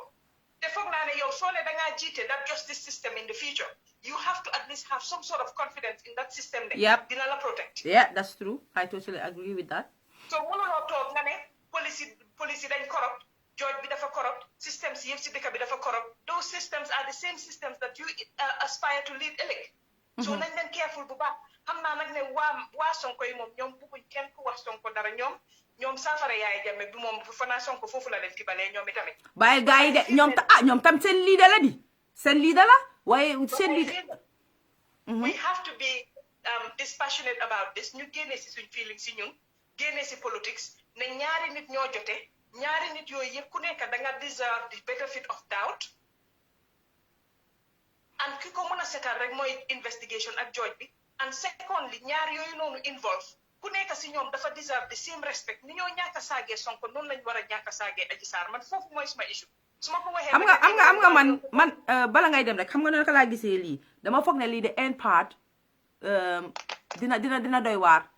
parce que bu Sonko winee it nit ñi dañoo ne dañ manipulate système bi bu Adji Sarr winee it dañoo ne dañ manipulate système bi maa la wax lii lu fi mun a ansa bu mun a ñëw tey loolu dina fekk comme keneen ak keneen dina dégg ne ñii de seexoo nañ ko wala seexoo wuñ ko suñ ko seexoo defoo lu tax kii di war a ñëw di enu lii di wax su fekkee dañ ko seexoo itamit why would Sonko with all his platform lim def yëfi ibaadu laa yëfi lii nga dem di dem put sa bopp in that vulnerable position boo xam ne dangaa dem di seexoo ya keneen xam nga loolu noonu yëpp su boobaa dafa play into how people will judge waaye nit la nag war na moo mën a dem nag ñu war koo defar yaramam bi dal di ko caq-caqee yooyu génnal bala ma fi wal ba warut a wax man dama fi wax loo sax waaw anyway dama foog rek ne and dama ñaan ñëpp ñi nga xam ne ñoo nekk di wax si lii di lefit nañ leen jéem sooy fee wax sax nga wax lu objectif waaye bul saaga bul character assassinate because man foofu laa di amee problème man foofu laa di amee problème definitely man saaga yi because dama xalaat ne lii tey yàlla tereeti ko yal na bu mu nekk suma njaboot o suma doom o koo xam ne bokk naa moom lu jege o whatever koo xam ne loolu la lii dal ma toog si biti gi di gis ay anti yoo xam ne jóge wuñ fenn xamuñ ko jóg di wax si moom yu ñaaw ak yooyu noonu daf maa métti Okay. So man foofu laa dee gisee ba pare dama xam ne démba Fatmata yow seetaan nga Adji Sarr. Adji Sarr came ak loo ko munti di wax. That interview was recorded for security reasons. But she sat there, lu munti di dem through tamit, but she was confident in what she was saying. Yes, foofu moom gis naa ko de Adji was very confident. She was very confident in what she was saying. So loolu moo tax sax man loolu moo tax suma suspicious ma musa xalaat yëpp ma ñëw mën a toog sa waxtaan ci tey nga soo ko bàyyi xel du ma si dee dugga Adji Sarr ni mu waxee ak confidence boobu noonu moo tax ma ne Sonko dee xal naa ñëppati ca wax nga war a mun a cosas ca cus ba romba xam naa yooyu am na ba pare xam nga ñun suñ gis nga ñun suñ gomee ngeen baal ma de Sonko lii da la de baalal leen ma de any wrong ñun loolu mooy suñ problème moo tax su gaay toogee sa door di sàcca door bor yi gaay amoon ñu fayangum yooyu through corruption ñun ñëpp ñu jóg toppaan kii nii disappoint nañu fekk he is only human or she is only human. Mama Sarr koy gaaruwaale Batchilly nga gaaru suma jëkkër nga gaaruwaale kooka baby léegi kooka suma paree dem neexal ko nag suma paree dama dem neexali ko ni jëkkër di neex ni jabar di neexalee jëkkëram kenn ci mun tus yéen we had a similar situation with soo ko waxee Banjul gaay mer but am na koo xam ne tamit génn na koo xam ne was working for Mama Kandeh mu accuse ko of sexual harassment. kan moom kii Batchilly. moom Mama Kandeh. mu accuse on Mama Kandeh of sexual harassment waaw. yeah xale bu jigéen bi waaye dañ ko shut down saaga ko be ñemeetut a génn a wax. and how many other women lañ dee def loolu. mooy jarbaatam bi right. waaw yow foog nga ne jarbaat dina génn par mata ñun ñëpp xam nañ fi xarit o am nañ nit koo xam ne wax nañu ne man suma oncle moo ma daan yekkataan ci kër gi. am nañ koo xam ne step daadam yekkataan na ko am na koo xam ne papaam yekkataan na ko. ñun this thing about rape and sexual harassment has been in our society for the longest period of time. waaye ku génn a wax ñu shut la down ba nga xam ne nit ñi ñemeetuñ sax génn a wax li leen dal man fii laa dee amee problème. waaye nag waa loolu nangu naa léegi lii man waxuma ci Sonko waxuma ci Adji Sarr waaye nag mama nañ nangu tam ne am na jigéen yu nga xam ne you get into a relationship with them it doesn't work they make up stories against you am na jigéen am na yeneen jigéen yoo ñaari joo ñetti jànq yoo xam ne seen boyfriend yi dañ dem takka ñeneen ñu génnee seen text message yi ñu daan defa ñoom di elect na this and this and this ma génn so there you go waaw there you go ni jigéen bi di mun a yuuxoo ne nañ leen jàppale jigéen bi si yeneen yi góor yi tam war nañoo mun a yuuxu because jigéen yi dañ dee mun a def yu nasty yoo xoolal loolu rek yow kii move on na bàyyi na la dem na takka na keneen wala def na leneen lan moo tax nga war a génn se defoon na ma lii wala defoon na ma te fekk deful la loolu noonu understand nga or sometimes yenn jigéen yi dinañ nekk du man de loolu su ma ko gisee dama ko dee condemn the same way I would do when a man does it. xay doo ko dee xam sax sometimes doo ko dee xam sax dama laa woon ne mu ngi si society nit ñaa ngi koo def jigéen yaa ngi koo def te xale yu bari ñu ngi koo def jigéen yu bari ñu ngi koo def su ma gisee private message nga génne ko of your conversation with anybody naa génn ne la ne this is wrong soo leen gisee mu nekk a private message because si yéen laa ñaar la concern ñun concern ñu moo tax mu nekkoon a private message so you have no right to take that message out nga use ko pour humiliate góor googu noonu the same way the guy also amul benn right pour génnee message boobu noonu pour humiliate jigéen let's just man loolu moom dama ko dee lifin man fu ma ko gis moom dinaa jóg taxaw wax si but I feel ne ñun daal ñun suñ problème te soo ko waxee ñëpp lifin mooy ne we have to recognize ne ni góor yi bonee noonu la jigéen yi bonee loolu moom is just natural. oh yes last week rek ñaari góor yoo xam ne wax dëgg neex yàlla Fatmata ñu ngi fay child support ñu ngi dañ ma contact bay jooy dama ma génn I have the same lifin ne leen you know ñu ne ñu ngi fay child support ñu ngi toppatoo seen njaboot yi am na situation pour toog si leen bàyyi suma liggéey fekku leen fa góor yi dañ ne góor boobu daf ko bàyyi mu dem doomam dem nekk feneen di liggéey waaye pour mu am accès si doomam problème la loolu definitely dañ koo ñaawlu Fatmata kay bari na sax yooyu dinaa si wax sax it doesn't help the fight for women to have their rights and it doesn't help jigéen ñi nga xam ne itamit ñu ngi dem through some of these stuff and it even doesn't help Fatmata xale bi si boppam because xale boo gis dafa deserve both yaay ak papaam so ñun suñ xeex yi sax within us waruñ si di dugal xale yi a really immature person rek moo dee def loolu and it's wrong waaye dinaa la indiwaat pour ñu waxtaan ci yooyu parce que loolu war nañ cee waxtaan dëgg nag am na góor yu bari yu ma contact and they are going through stuff. They even send me evidence and stuff like that. Jigéen itam am na yoo xam ne ñu ngi koy def ci suuf maara dem si moo tax man nag duma dee féetoo ci sayti ne xaaral ma taxaw rek xeexal jigéen ñi because man jigéen laa xëy na am na in the past yu ma def yoo xam ne dama ko def rek because of lu ma lifin la understand nga bi may yongee xëy na beneen jigéen tam def na loolu noonu xëy na keneen def na loolu noonu so moo tax jigéen ñi tamit dañ play part si lii trop because am na yu nga xam ne ñu ngi ko dee def non dafa doy waar parce que di nga gis jigéen mu nga xam ne dafa wrong and it's not right. waaw ba pare there some women am nañ benn jikko bala ngay dem ñoom daf leen a ordne you don't want to have a relationship with them you just want to build friendship with them the guy want to build friendship with you but jigéen yi duñ ko dee accept so the minute accepting ko they start making up story hay dama nekkoon a moom def na ma lii def na ma lele fekk loolu yëpp amul so as much as ñu mun a wax ci yenn góor yi non jigéen yi ñu ngi def yu terrible and we're gonna have a program about that and talk about it because it is happening jërëjëf Definitely. jërëjëf kontaan naa te nga bàyyi ma nag xam naa waa Sonko yi moom fi mu nekk nii moom. ñu ne ma jox leen ñu ne ma am na ku ma seen message dama kii ba jigéen mooy wax dama bëgg a wax ak moom jox ma numéro am maa ngi joxe sa numéro. All right, thank you so much. Thank you. Thank you. And great program, definitely. Jërëjëf for at least coming up. wa jàppaleen ci nag suma jëkkër ji Batchilly baalal ma de bu leen bàyyi tey bi tasee noonu de dinaa am gàcce biir Facebook Baby Coca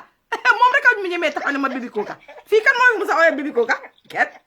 ñoom benn soirée da ngeen jalos dem leen takkaat sëy bi thank you waaw naa jégalu bu leen woore so thank you all right ndeysaan jërëjëf suma phone bi nag mu ngi bugg a takkaat naa si nag call si yaa ngi bugg a bari am na ñu bugg a wax no let me call you back I can see your call mel baalal ma dama amoon ay calls moo tax yeah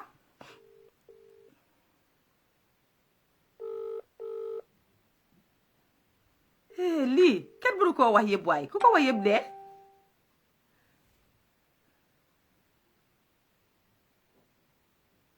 oyoyo laa kii man koo call back time boobu maa ngi nekk si call naa fa bëgg a contribute I'm trying to call you back oy allo hello hey Meli Chuk-chuks What's up? Duku-duks where Duku-duks F How you doing? I'm okay sorry I was on a you know I was on a call that's why I was on the call. I wanted your caller to be on the call when I was calling. You didn't have to let her go. She has to be on the call when I'm calling. And why is that? The caller. What? No. Caller. I have some questions for her. Did it? What was the question if he mudega ko? What was the question si? What was the question si? Oh boy. No, caller. It's more interesting. Oh man, yari device you ma call if he call fi benala am waxal rek. With all your status in society, you don't have more than one. Serious. Don't put me bul ma gàcceel defal leen ma go phone rek ngeen utal ma téléphone bu ma teg gàcceel foog nga toroxal ma fii tey si programme bi. Oh my God. No, seriously. It's a good program, yeah. Thank you. But you see, I just wanna make a reference because I joined late. I started the program when you were doing the Batchilly thing, and then I stopped watching because I was doing something else, and then I came back in now. So I just got on when Mama called. She said something, and she said this prior at for the People by the People show, and I wanted to talk about it, but there were so many interruptions, and I couldn't. And I've seen a lot of people mention that as well, and that is the fact that Sonko,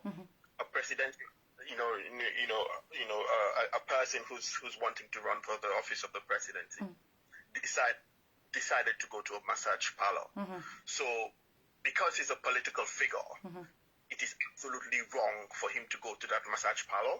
so that whatever happens to him, it is justified because he went to that massage parlor. I have a serious issue with that, because you see, just the same way that I believe that every woman and every girl has the right to wear whatever it is that they want to wear, and that shouldn't warrant that any man should take advantage over them, to rape them or to sexually assault them. It's the same way every man, regardless of your political affiliation, regardless of your political aspiration, has a right, like every other person in society, to go to a massage parlor to receive professional treatment if that is what he went there to do. The same right, it's a corresponding right, the same right that the girl child has to wear whatever it is. You live in the Western world. You would go to carnival, you would see girls wear almost absolutely nothing on their bodies. But it does not give anybody the right. It does not give any man the right to violate them because of what they wear. And I believe it is the same corresponding right that every man has to talk to whatever woman you want, to go to wherever you want, and it shouldn't mean that you would be a subject of false rape or sexual allegation simply because you decided to exercise your God-given right in a society to go somewhere that every other person should go. That is my belief. The second thing that Mama said. Yeah, but can I go back a little bit? I think this is the first one being our no. If I'm not making a mistake, maybe one na why they gonna tam sibiru ham defane. Sonko shouldn't have gone there on aid, like without security or without people that fana lolu they gonna amolud. So Homa. No, you see that's what I'm saying. There should be no conditions attached to him going there, be it with security. If he wanted to go with security, that is within his purview to decide. Society shouldn't decide how he should access a public space just because he's a political figure who would be a subject of a malicious attack and a conspiracy against his person.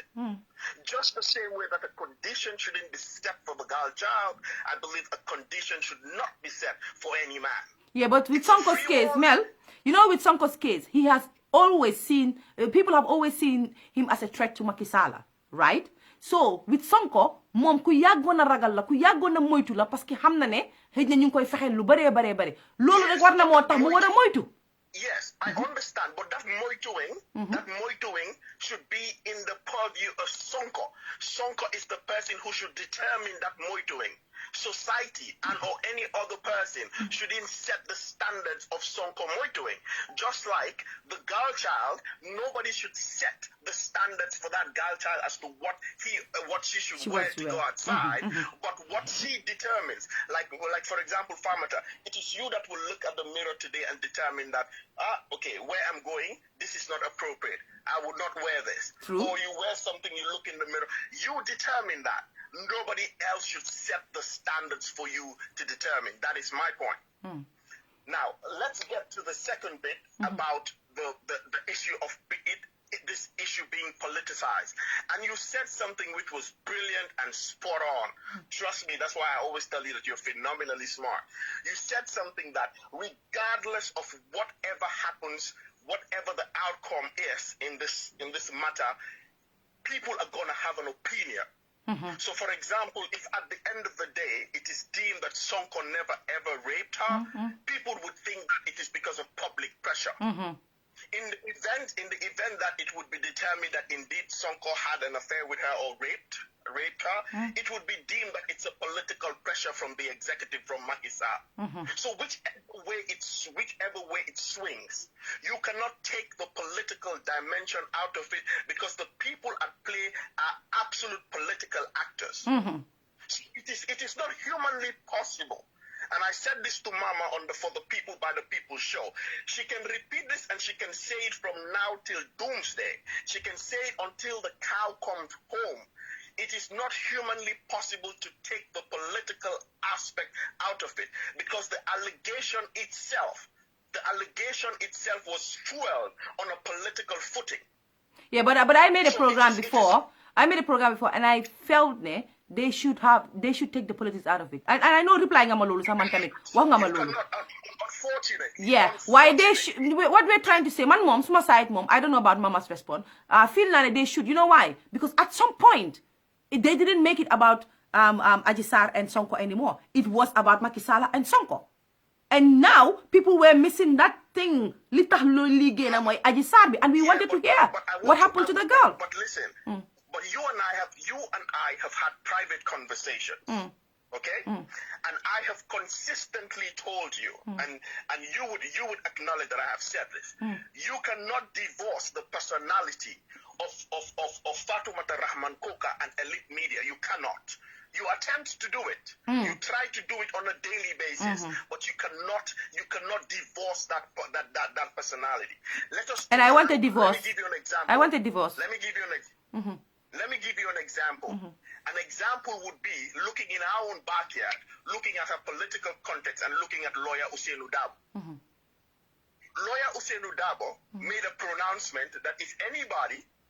wants to tell Barrow that he should only serve for 3 years, he would be the one that would take them to the Supreme Court. Down the line, he said that was his personal opinion. But it is absolutely impossible for a political figure, a man who's heading the largest or the main opposition party in the Gambia, to divorce his personal opinions from his political party head opinion. It is not humanly possible. You cannot get somebody like Adam Barrow to say something today or go on his private Twitter handle and say something and then you say that's his personal capacity. No, there are certain levels in society that you get that you cannot, even Mama Sad is struggling with that. Honestly, I see sometimes, you see, the funny thing is, because people believe that I have this deep-seated hatred for her, so I have a lot of people that send me messages, send me stuff, but what people don't understand, people cannot even divorce Mama Sarr as in her personal capacity and Mama Sarr the activist. So whatever Mama Sarr says, it comes across as a feminist, as an activist. So instead of people looking at the substance of her argument, instead of people looking at what she is advancing, instead of people looking at her cause, no, what comes out is Mama Sarr, the activist, Mama Sarr, the feminist. That is what comes out. Because even though she would want to divorce that out of her personal capacity and her professional capacity, she cannot. And that is just the way the world is. And you and I, Mama, cannot change it. Ousman Sonko is a political figure.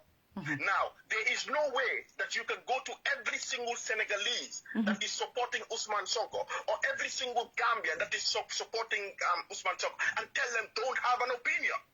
No, it's going to be myopic for anybody to think that. It is absolutely a fallacy for you to go to supporters of Macky Sall and tell them, keep quiet. You cannot have an opinion. It does not happen in Gambia. It does not happen in America. It does not happen in England. Look at William and Harry and Meghan and the royal family.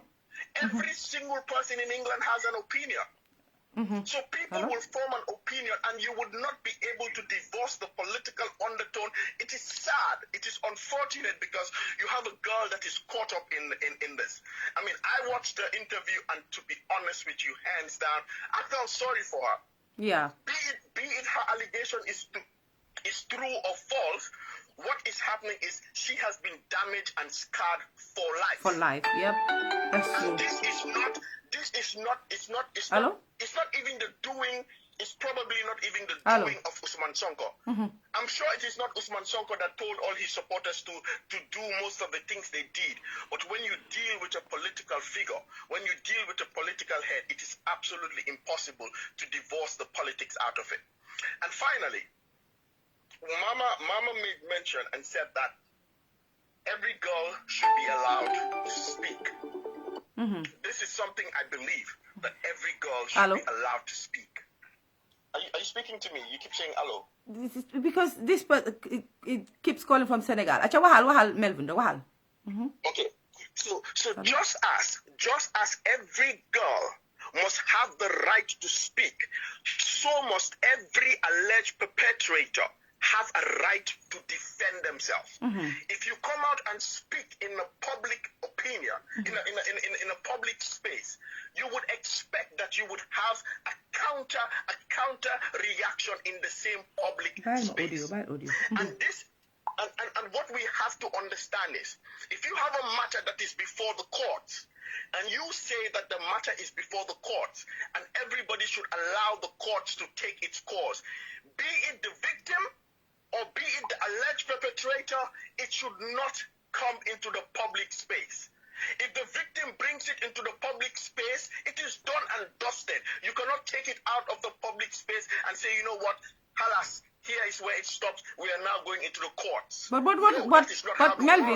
Melvin, what made Metro Alhaji change his mind then? Because in the beginning, he keeps saying that there is a limitation to what I can say or not say about this issue because it's in the court. I'll tell you why. And now he brings...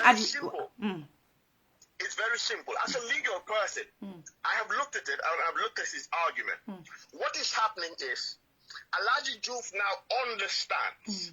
that the magnitude of the public opinion is far greater than what the justice opinion can ever do.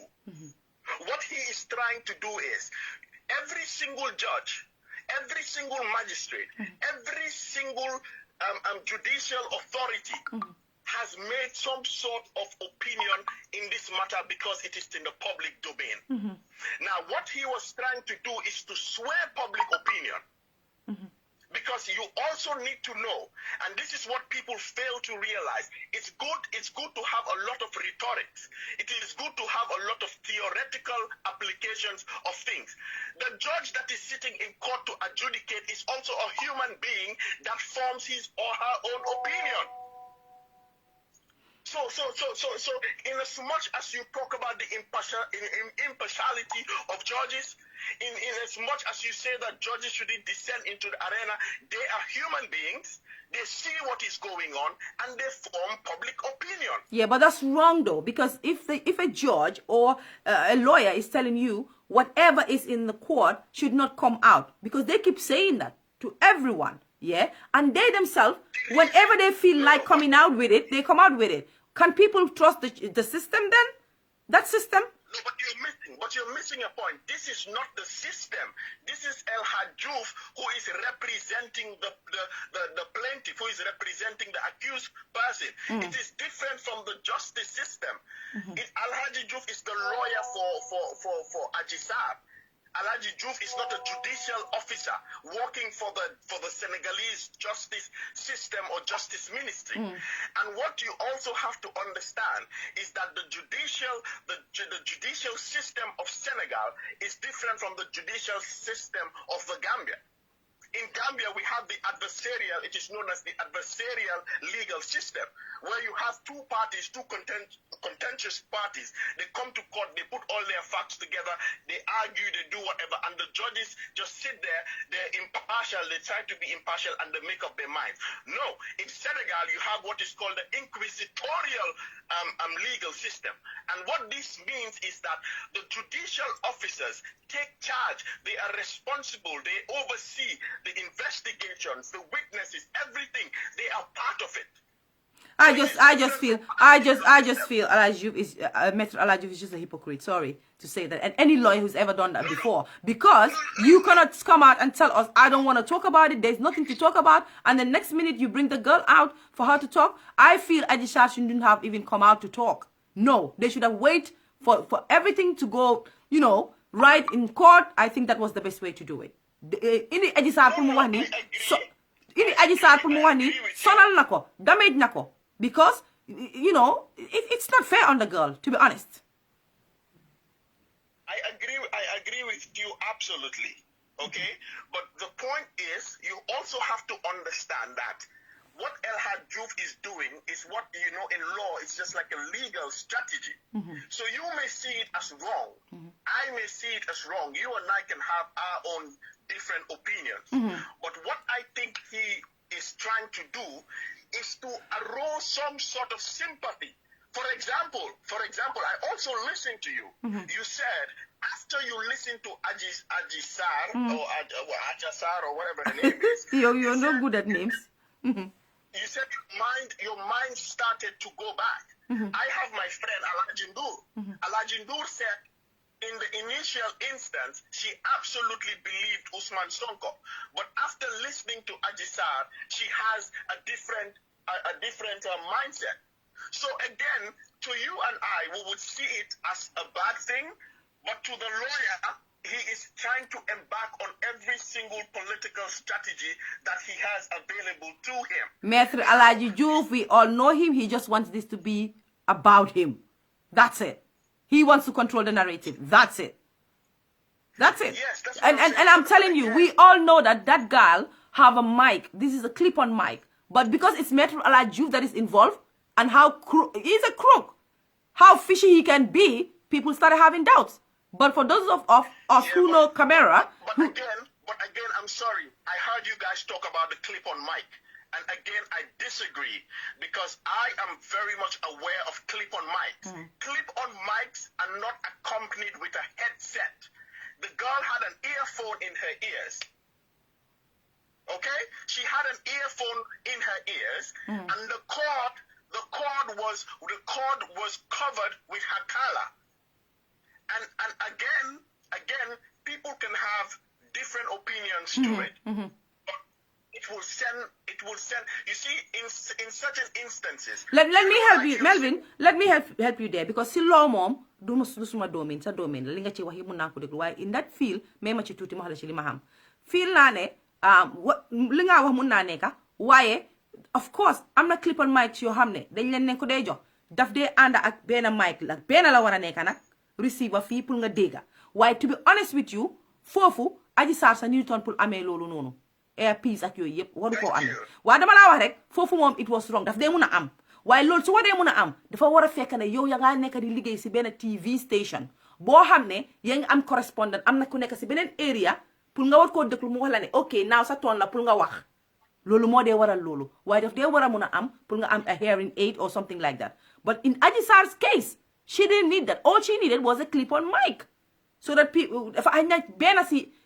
media houses yi ñoo ko jox pour mu sot pour mu mun a go direct to ñoom seen station bi so that's it so foofu noonu man And you know what's the sad part, Farmater? The sad part is I just feel that they're manipulating this girl. And like you said, the lawyer is using the girl to get some sort of prominence and trying to be in the limelight. Because if you look at what is on social media, before the start of the interview proper, all the things they were doing with the girl, when I believe she thought that she was not being recorded, when the lawyer was whispering in her ears, telling her to say certain things, they have now aired everything. And this is not supposed to be the part that should be aired, the part that should come into the public space. So it's already in the public space. Anyways. So you can tell that. Pardon me? No, I said anyways, this is going to be a very, very long journey for Adji Sarr. It's sad, though. Very sad. Very sad, Melvin. It is very sad. But that was just my contribution. Thank you. I mean, I'll let you get on. It's a beautiful program. Thank you. Thank you. And I know Mama will say I should leave her alone. You should. I'm telling you, leave this girl alone. Anyway, she goes to talk, you come and talk. You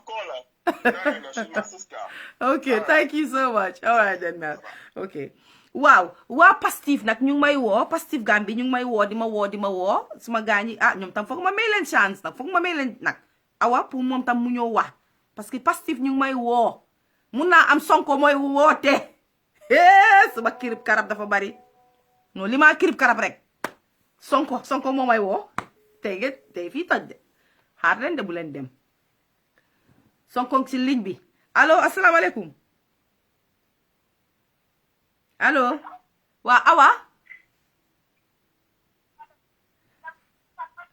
waa awa ñu ngi lay dégg yaa ngi may dégg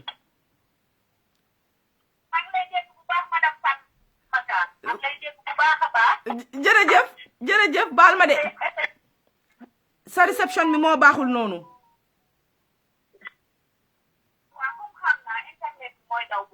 waaw su fekkee mun nga wax bu baax nag baal ma rek nga wax bu baax tuuti pour nit ñi mun la dégg parce que sa wax dina ci am solo lool. dégg bu baax Fatmata. waaw léegi ñu ngi lay dégg waaw waxal. waaw dama bëggoon a indi benn contribution rek pour leeral affaire law Sénégal. kay. French law. ak English law dafa am différence bu mag a mag. loolu nañ ci bàyyi xel wan. waaw bala ngay sori awa bëgg naa nga wax nit ñi yow yaay kan ak lan nga ci Pestaf xam nga loolu tam important na pour nit ñi xam ko ah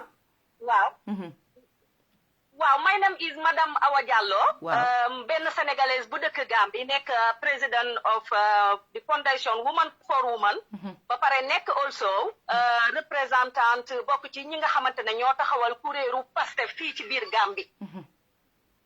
comprendre nga waaw waaw ñun ñoo taxawal kuréelu Pastef fii nii ci biir Gambie yore cellule communication wu Banjul Gambie also loolu la ñuy représenté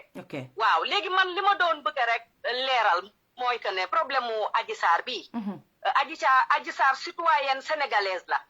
d'accord nañu Sonko citoyen sénégalais la waaye du n'importe qui politicien la boo xam ne dañuy lam-laamee est-ce que sax du moom moo jël deuxième ci politiku langue kuréelu politiku de élection nu 2019 bi kon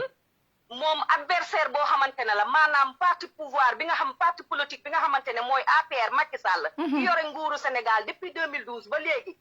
képp ku nekk opposition Sénégal nasaxal na la moo xam dugal na la ci allo Awa ci café la doo nekk président yaa ngi may dégg waa ñu ngi lay dégg waaw tellement Alpha s'il te plaît waaw ce qui fait que ne loolu moo waral que ne sénégalais yëpp ubbi woon seen bët ne Macky Sall mii dana faagaagal Sonko ci nii wala ci nële ba nga xamante ne du mën a bokkaat ci élection 2014 yi nga xamante ne ñaari at ak xaaj presque rek moo ci des ñu ñëw dal ci 2024 nekk opposant nekk opposant boo xamante ne dafa nekkoon di liggéey ci impôt et domaine fiscalité wu Sénégal maanaam lay defar ci koom-koomburu Sénégal Macky Sall fexe ba dàq ko fa yàlla ne ko du foofu noonu Sonko ñëw nekkaat député ñu ne am na problème ak Adji Sarr ñu ne dañu génnee malaanu kiiraayam mu député wu saaxee loi justice su Sénégal gaawul soo bëggee dindi malaanu kiiraayu député dafa am yoon yu muy jaar waaye yoon yooyu yëpp dañ ko bafoué maanaam daal dañu jël teggi ko teg ko fële na le def lu leen neex waaye ba tey nit ñi ragaluñ woon parce que sénégalais yi dafa am foo xam ne dañ fay xaar Macky Sall woon mooy que ne jël nga Karim Wade nga jël ko en tant que sénégalais yóbbu ko tey sans passeport amul passeport doomi jàmbur jooju ma nga kataate sénégalais la nga jël Khalifa Sall nga dugal ci kaso bi doomi sénégalais la nit ñi wax la sëriñ ci wax la nga ne yow doo déglu kenn bokkatul élection mu ñëw toog nga ne ñetteel bi nga xamante ne mooy Ousmane Sonko di nga ko jël nga dugal ko ci biir kaso bi fexeel ko sénégalais yi ne duñu nangu loolu noonu ñoom ñoo politiser affaire Adji Sarr bi Sénégal dafa am kuréel yoo xam ne tey Fatima bu la ci kenn nax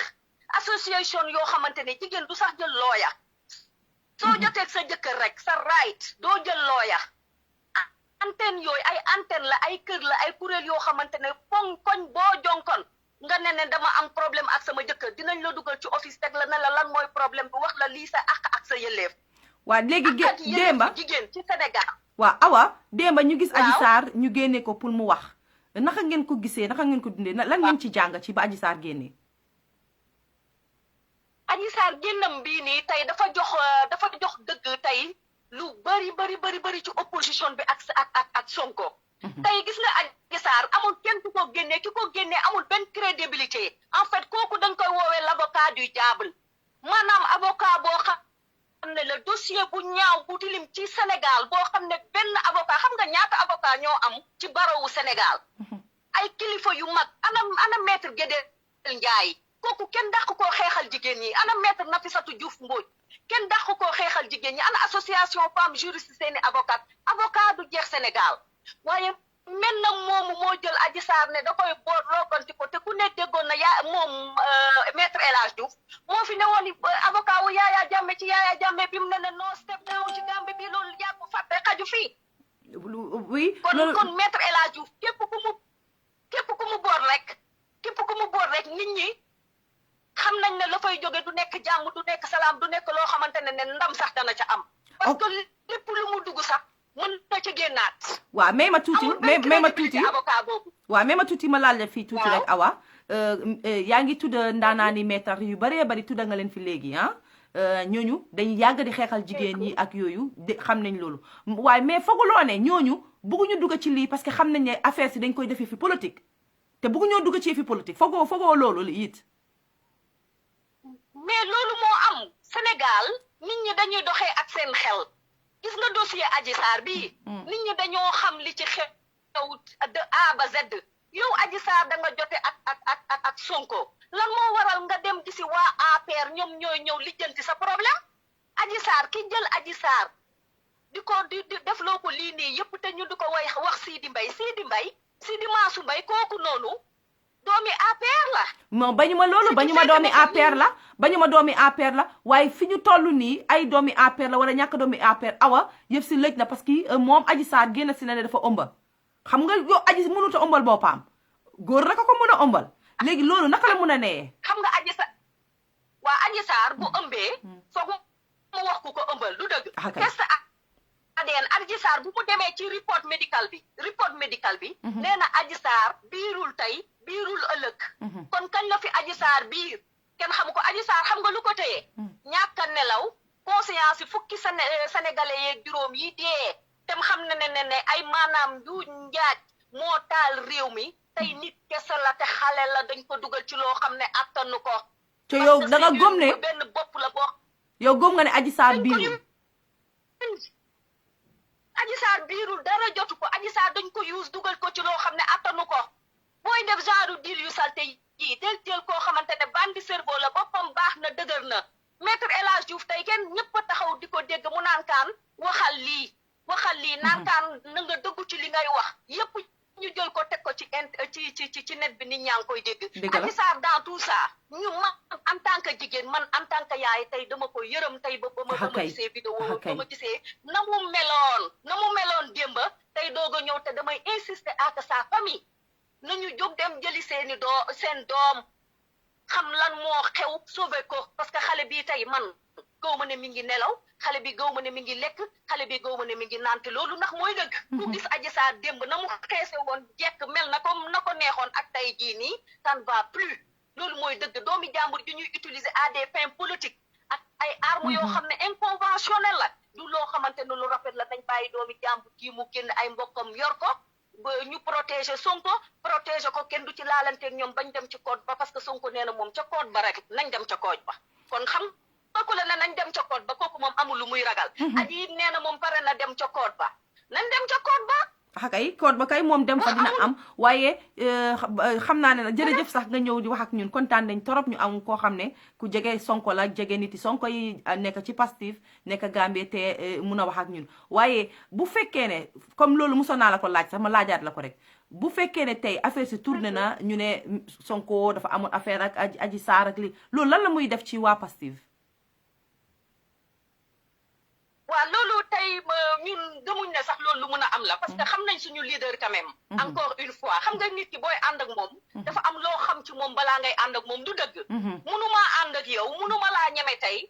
te fekk ne xaw ma ci loo capable ak loo capableul ñun am nañu yaakaar ñun gëstu nañ ba gëstu te xam nañ ñan lañ amal affaire xam nañ ne ko ne lii maanaam dañ ko tuumal suñu leader politique di Sonko teg ko pour rek bu mu bokk ci élection yii nii di ñëw parce que dañ bëgg a yàq certificate of character nga xam ne 2024 bii ni nga xamante ne jël na ko d'office maanaam Sonko moo sax ci xolu sénégalais ñu yàqal ko du ca dem waaye ñun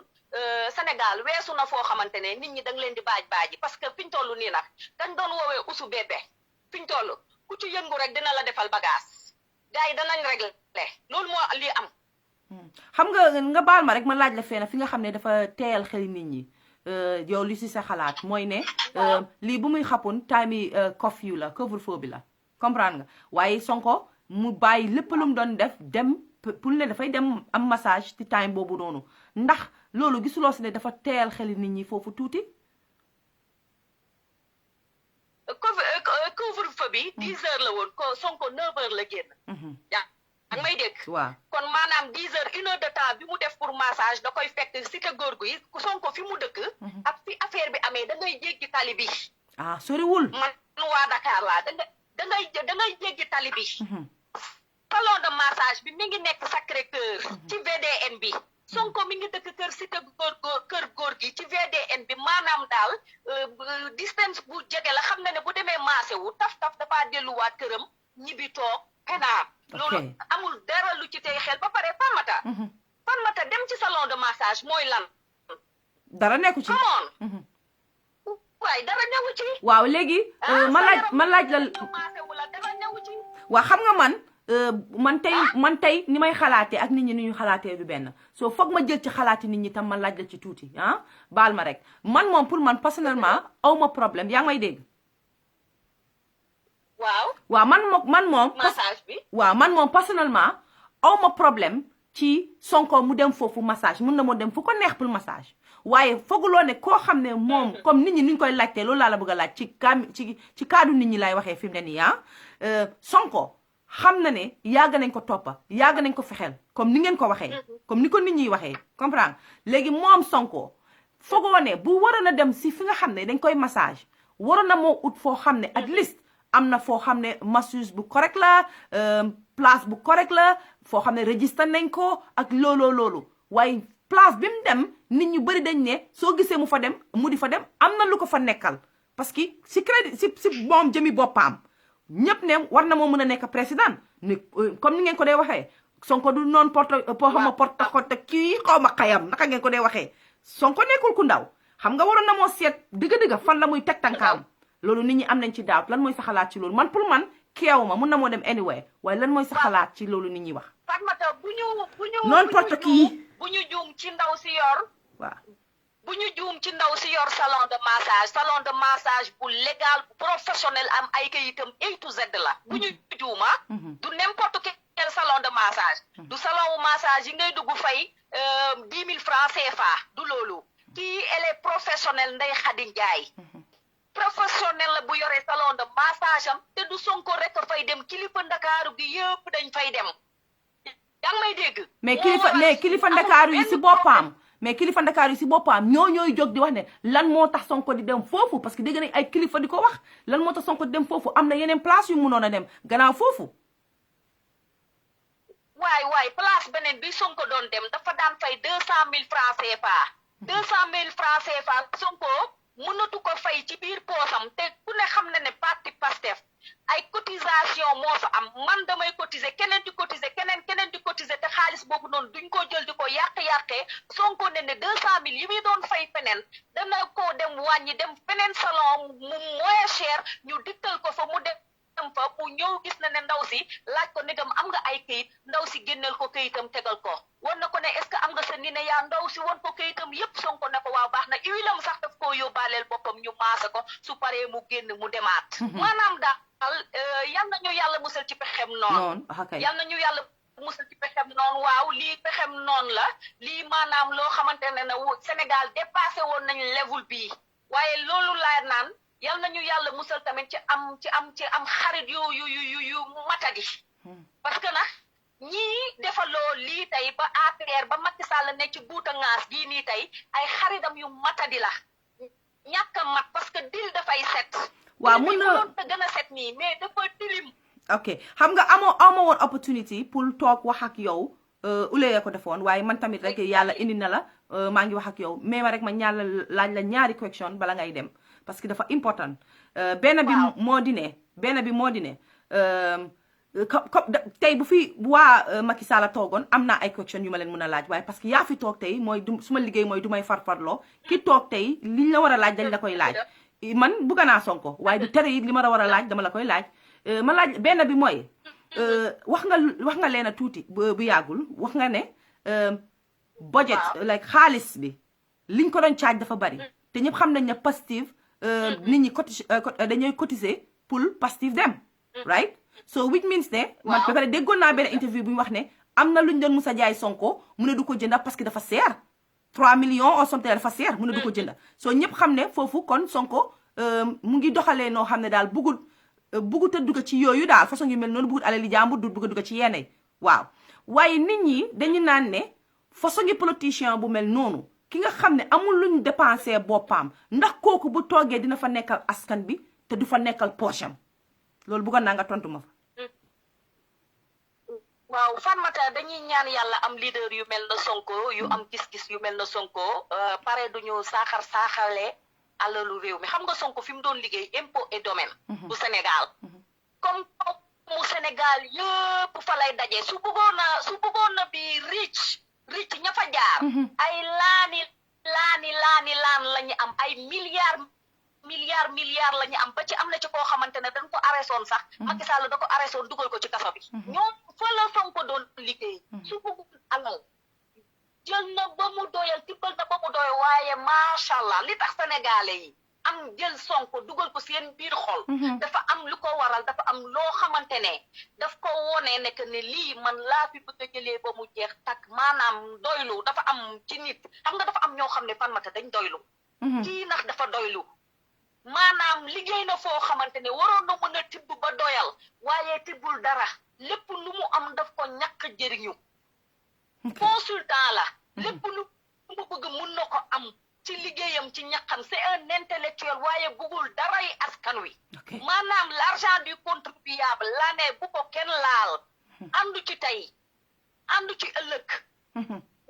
moo waral lii boo déggee ndax cotisation Pastef di am maanaam da ngay gis parti politique boo xamante ne ka woote politique mooy jël ay print ay t-shirt am print ay flyers am jël xaalis jox nit ñi ñoo jigéen ñi di mbaboonoo di mbusooroo ko fecc ka ëpp kii bu ñuy dem ku ci nekk ñu jël la jox la 5000 francs ne la demal parti Sonko ndax loolu amu fa ok ne la demal xam nga baax na xam nga baax na tam waaw xam nga baax na tam ma laaj la lii bu ko defee nit ñi nga xam ne ñu ngi amoon xalaat boobu at least dégg nañ ko tey ci yow mi nga xam ne jege nga Sonko jege nga Pastef waaye bi ma mujjee bëgg a laajte mooy am na ñu nga xam ne damay ma nekkal la benn affaire Sonko parti bi pour nga bokk ci naka la da ngay cotiser bu élection jotee yaay jëndal sa bopp ay t-shirt Sonko joxuñu t-shirt de yaay jënd ay t-shirt yaay defal say flyers yaay fay sa transportation lépp looy dox yow yaa koy defal sa bopp Sonko génnewul ñaar dërëm parti bi génnewul ñaar dërëm ku bokk da ngay joxe loolu mooy parti wu Sonko tey ma xamal ko nit ñi maanaam système bi fi amoon ci Afrique maanaam jël ay t-shirt di jox élection yi jël ay lii Sonko nekkul ci loolu noonu maanaam daal luy yokku koom-koom luy defar loolu la Sonko taxaw lii mooy parti Pastef ok jërëjëf ci loolu leer na loolu leer na kontaan naa nga wax foofu li mujjee ma bëgg ko laajte mooy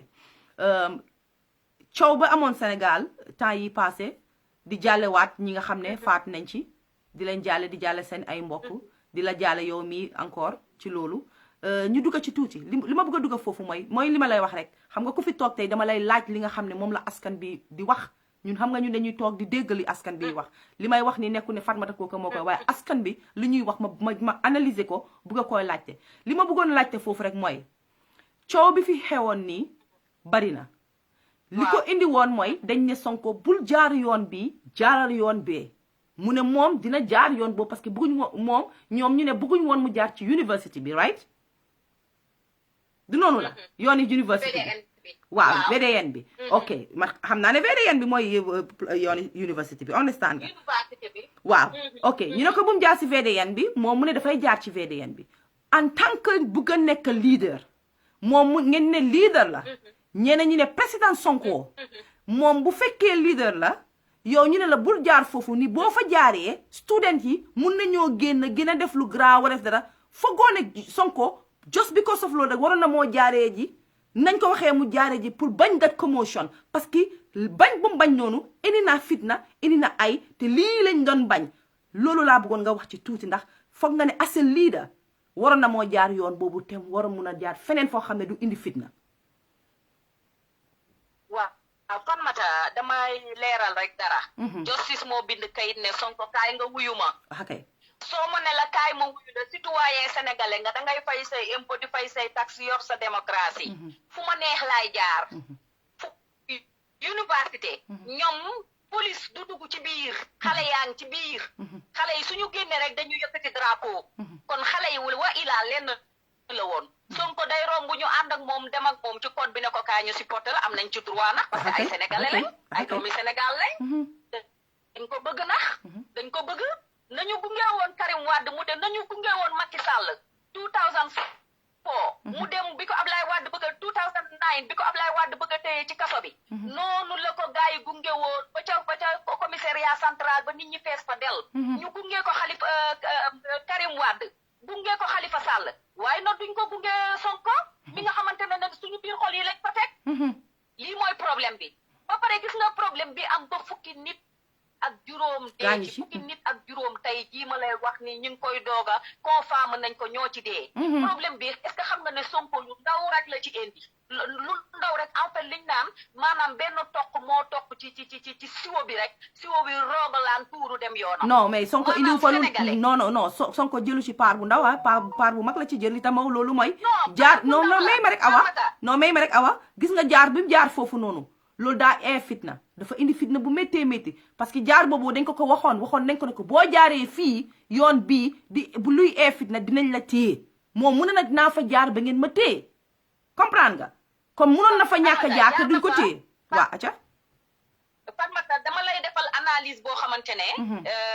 analyse boo xamante ne foog nga déglu ko nga xam bu baax fi may waxee dama ne Sonko li xew Sénégal nii Sonko toog rek dama ne la benn rongoñ bu ndaw bu daanu ci siwo bi rogalaan sénégalais moo am lu ko métti ci xolam since 2012 loolu am na te sénégalais day kaw xamante ne dama lay wax li nga xam ne mooy sénégalais danga koy pousse ci maraaj bi di ko pousse ci maraaj bi ba mu sës du wax dara waaye bés bu sësee bàyyi ko xel te Macky Sall dañ ko yàggane moytul xale yi sénégalais yi dafa tere xale yi sénégalais 2019 ñaata xale yi sénégalais right to vote ñu bind seeni ID card muy ñu vote xale yaa ngi mer loolu ba fut xale yi dañu jël gaal yi because of géej gi dañu sign ay accord de paix yoo xam ne dañ ko jox tubaab yi yeeg China yi ñëw ay gaal yu mag la ñu yor jën ji yëpp ñu yenu ko yóbbu ko Europe xale yi mënatuñ am ci géej gi dara mool yi di dugg di yëpp seeni gaal di dem ci géej gi di dee benn week Sénégal 800 suñuy doom ñoo dee ci week bi loolu noonu amul kenn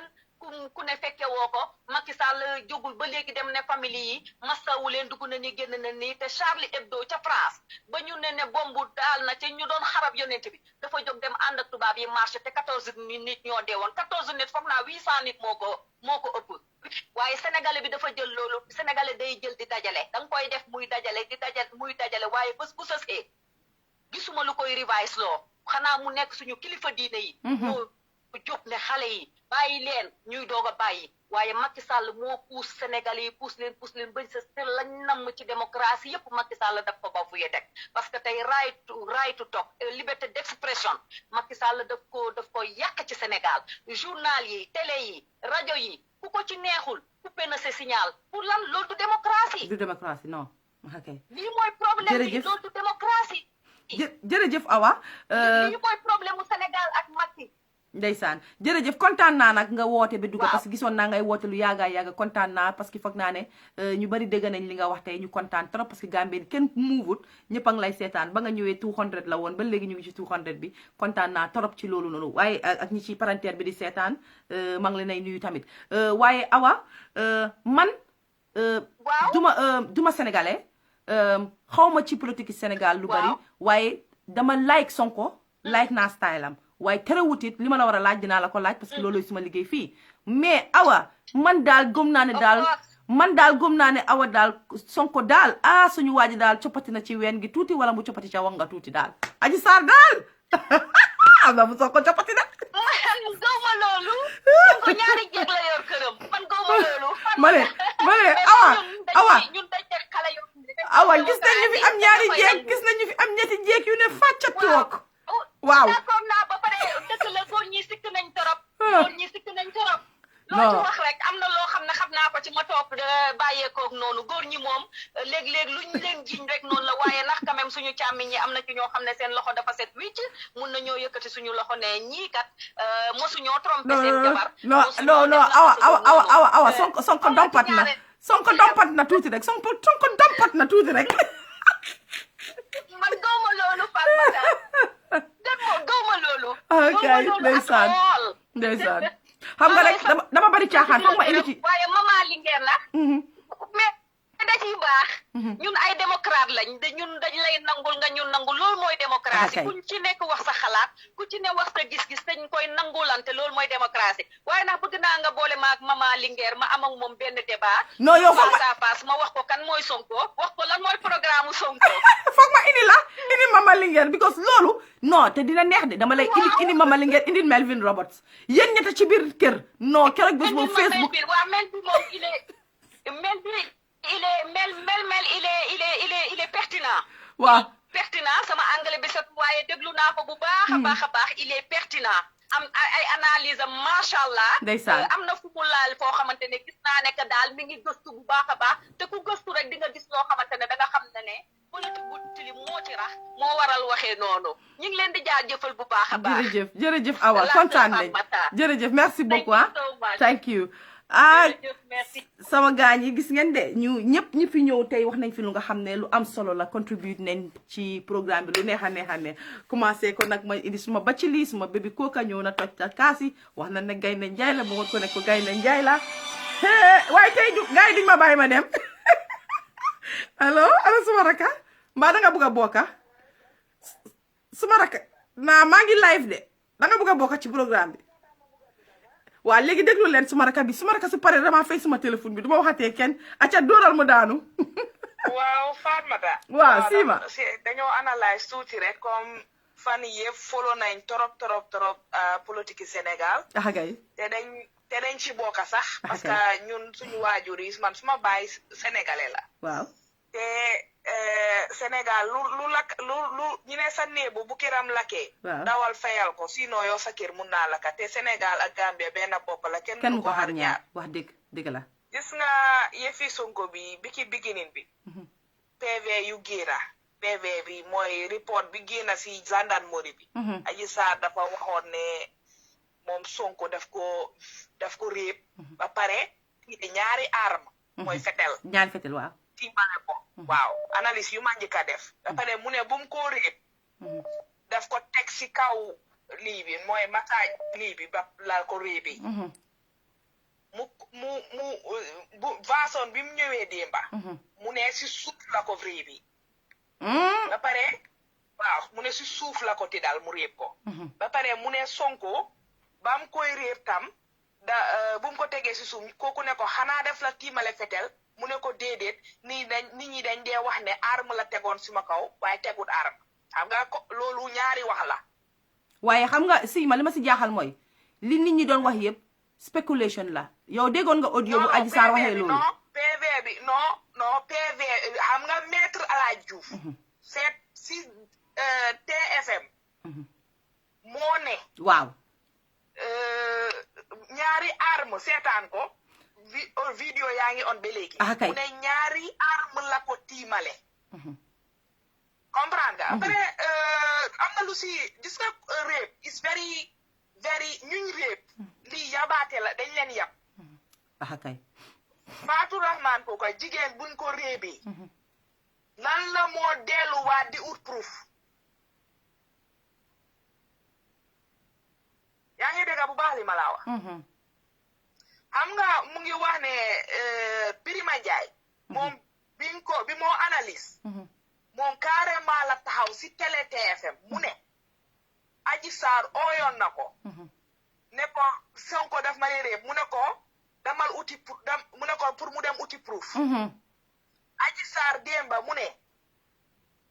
kii Mbay xale bu góor bi xam nañ ki ngay wax waaw faate naa xale bi léegi mu kooku noonu papaam bu ndaw responsable la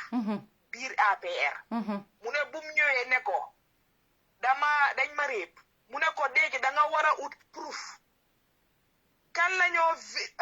Fatmata déglul bu baax li ma la ku ñoo dis vagin amuloo proof waaw mi am point dañ la déviégé point mooy ne dañ la dis vagin that's a good point buñ la dis vagin rek proof jaara la kay point ang fa léegi ci nga xam ne ba pare dañ daan wax ne écouteur lifin yum sol casque yum sol naka la ko dee waxati sax headphone yum sol lifin ba nataali feeñ na mu ngi tegu ba pare lii lu tax yow ak télé Sénégal yu xarañ yëpp Leral TV kese ñoo ko wone Leral TV kese moo ko def live loolu man jàngat bu ma jaaxal la te Leral TV bu yëf yi dooree bokk na si site yuñ tuumal ne ñoom ñooy liggéey ak nguur bi ba pare am na benn affaire bu si nekk bu dee liif yi amul complot ñaari looya ñu ngee tuumalante maître George Diagne ak beneen looya bi buñ yëf yi commencé dañ ne maître George Diagne moom moo moom moo binda lifin bi plainte bi mooy waaw plainte bi waaw naka la waaw léegi maître George Diagne mu ñëwaat ba si biir ne moom bindu ko beneen lawyer baa ko binda beneen lawyer bi ne maître George Diagne binda ne daf ko yóbbu court seen couleur yu amee lifin association of lawyers la dem def plainte bi Sénégal seen yooyu léegi mu ne daf ko suu léegi ñoom ñu ngi accusante te ñoom ñëpp kàngaam lañ si biir government waaw dama la wax suma jàngat rek kàngaam ngeen si biir government ngeen jógee fa tey Sonko këram si time problème bi Sonko këram dafa am oto bu fa taxawoon bi daan déglu kër Sonko léegi Adji Sarr génnaat bi bu yëf yi commencé ba pesé te Sonko fuñ toll ni jamono bi dossier bi waru see wax te pa koo xam ne dossier bi ngànka ko waruñ ko wax Adji Sarr ban droit la am ñëw wax jamono buñ toll ni loolu tam laajte naa ko waaw léegi xale bu jigéen bi dañoo wax xam nga man dama dee dégg ñu ne Adji Sarr jigéen la ñun ñëpp jigéen lañ ku sañoon tey jigéen kenn du ko uñi yoo da nga jur doom bu jigéen ma jur ko keneen jur ko nañu waxante dëgg kuñ ko def sa doom du la neex waaye def fekkal borom nekk ci dëgg xale xana Adji Sarr ba tey mu ngi wax tantaam gi ki génnoon ki nga xam ne kooku daf ko jàppee woon tanta waaw mu commencé ne waaw su fekkee jàppee woon nga ma tantan su fekkoon kooku daf ko jàppee woon doom du ko nangu kooku waxut ne Adji Sarr moo ko ne ko Sonko moo ma biiral loolu la ko wax mu ne ko léegi nga ñëw suma kër demal oo sa tanta bi nga ñëw ñu dem si nun noonu lañ dee def suñ la biirale dangaa sa mbokk yaay dem si Sonko ne ko diw moo la biiral ndax du dëgga yow nanguwuloo loolu léegi Ahmed Mbaye bi ñoo wax kooku xale bu góor la balaa Ahmed Mbaye di la toppatool sa problème ana sa ay mbokka ana Adji Sarr ay mbokkaam ana Adji Sarr ay tantaam après Adji Sarr bàyyil xel ne jabarit onkulam seyam dafa tas si affaire bii nii ñëw na taxaw mu ne Adji Sarr bi moo waxa nijaayam def ko ne make sure ñu jox la xaalis bu ko jar waaye gis nga yooyu siima duma si base xam nga lu tax duma si lifin noonu gis nga spéculation yi génn si woon dafa bari torop ñun fekk xam nga Adji Sarr génn na waxam man gis nga wax yi ñu doon wax yëpp jëluma ci benn léegi li ma mun a jël mooy dama ne Adji Sarr lim ñëw wax dégg naa ko ni Sonko yàgg naa wax déglu naa ko léegi man fi ma ko téye mooy na George def lifinam because aji ñëw na dinaay ne xaaral man weediwuma am na siixa waa déedéet sax waa nga aji wax na déema ne ñii wax ne ay tantaam leen ñi yëpp xamut leen musut leen a dégg sax am na ñum si accept waaw am na ñum accept waaw moom laa la wax xam nga majorité bi accept ko waaw waaye li ma wax mooy xam nga Adji Sarr dafa xam nga réeb la accuse nit du siixa waaw xam nga réeb ak siixa du benn moom waaw danga ne nit daf la violé daf la réeb several times la réeb kay so su fekkee ne man Adji Sarr announce na dama ne Sonko na waat ne bu fekkee ne musut ma violé waaye Sonko bu na waat ne musuñoo siixa is different thing ok te Sonko ñun suñ boppa dégg nañ Sonko mu ne affaire bii bu fekkee ne man Sonko taxawuma si dara wallahi maa ngi koy jiiñ ne taxawuma xam nga Sonko waat na ko di beginning bi soo seetloo man benn vidéo duma dee raw si lifin bii nii kay Sonko waat na ko léegi man Adji Sarr li maa wax Seexa ak Sonko ñoom ñëpp Adji Sarr ñu ne 20 years la am Sonko majeur la et vacciné ñoom ñëpp duñ xale bu dee Seexa dafa am loolu ak liñ tuumal Sonko du benn waaw bu dee seexa nañ dara bu dee seexoon nañ dara nit ñi ngi wax ne kon réeb nekku fa waaye nag nit ñi waaw xaaral siima may ma but what is the definition of rape nit ki sa jëkkër daa réeb sax xam nga loolu siima when you say no gis nga boo ne déedéet gis nga mel ni sa jëkkër ne dama la soxla guddi sii mu commencé di la làmbatu da def yeena yi nga ne ko bugguma mu forcé tëdd ak yow it's rape loolu dëgg la waaw so nit ki buñ ko based on ne day seqoon dara soo réeb mënut a am réeb mun na am ndax réeb nañ ko góoma ko waaw xam nga man si waxi Adji Sarr laa la tënkal waaw aca ma ne la Adji Sarr dafa ne Sonko daf ko réeb kañ la ñoo réeb moo daan dafa ne Adji Sarr dafa woon ne 4 times si PV yi léegi mu ne moo daan ñu ne ko 10 times mu ne déedéet waaye naka mutu ko waaye jege na ko comprendre nga Adji Sarr dem na benn affaire moo si nekkoon man gis nga affaire bii nii am na benn kii doon analyse mu ne Adji Sarr mi body language am rek tey maa ngi ko déglu léegi nii mu ne body language yi Adji Sarr ba pare maître El Hadji Diouf yaa ngi ko dégga si ron mu ngi wax ne déedéet foofu bul ko wax waaw mooy looyaam xam nga non waaye déglu ma rek am na yoo xam ne xam nga daf ko doon déy yi audio yi yëpp a ngi feeñ live la am na yoo xam nga tey journaliste la rek nañ waxante di waaw waaye loolu ma may la dimbale waat la waaye loolu ware na tamit ne ñu bari ñu ngi waxoon ne dafa amoon foofu airpiece pour communiquer ak maître El Hadji Diouf mu wax ko li mu war a wax waaye nag tey liggéey na wane na ne maître El Hadji Diouf was there standing there so naka la moo nekk di communiquer te kooku non waxuñ maître El Hadji Diouf de dañ wax ne dafa mel ni dañ def dara lu woo xam ne loolu lañ ko nga complot bi ñu ngi laa woon xam nga génnoon na ñu ne El Hadji Diouf mii piyong la si biir sa waaye xamul si dara xam nga am nañu wax loolu parce que El Hadji Diouf ñëpp xam nañ ne am na ku génnoon ne El Hadji Diouf duñ ko xamal lu bari parce que lu mu xam bu yàggee suba daf ko ne pang si télé kay waaw ñam nañu génn xam nga Sénégal nañ waxante dikat borom xam-xam yaa ngi fa ñi nga xam ne dañ laa décotel analyse la benn sur benn waaw par exemple gendarmerie bu génn waaw ku def PV bi kooku lan la wax bu dafa ne préféré Dakar kii naka sa kii nu mu tudd sa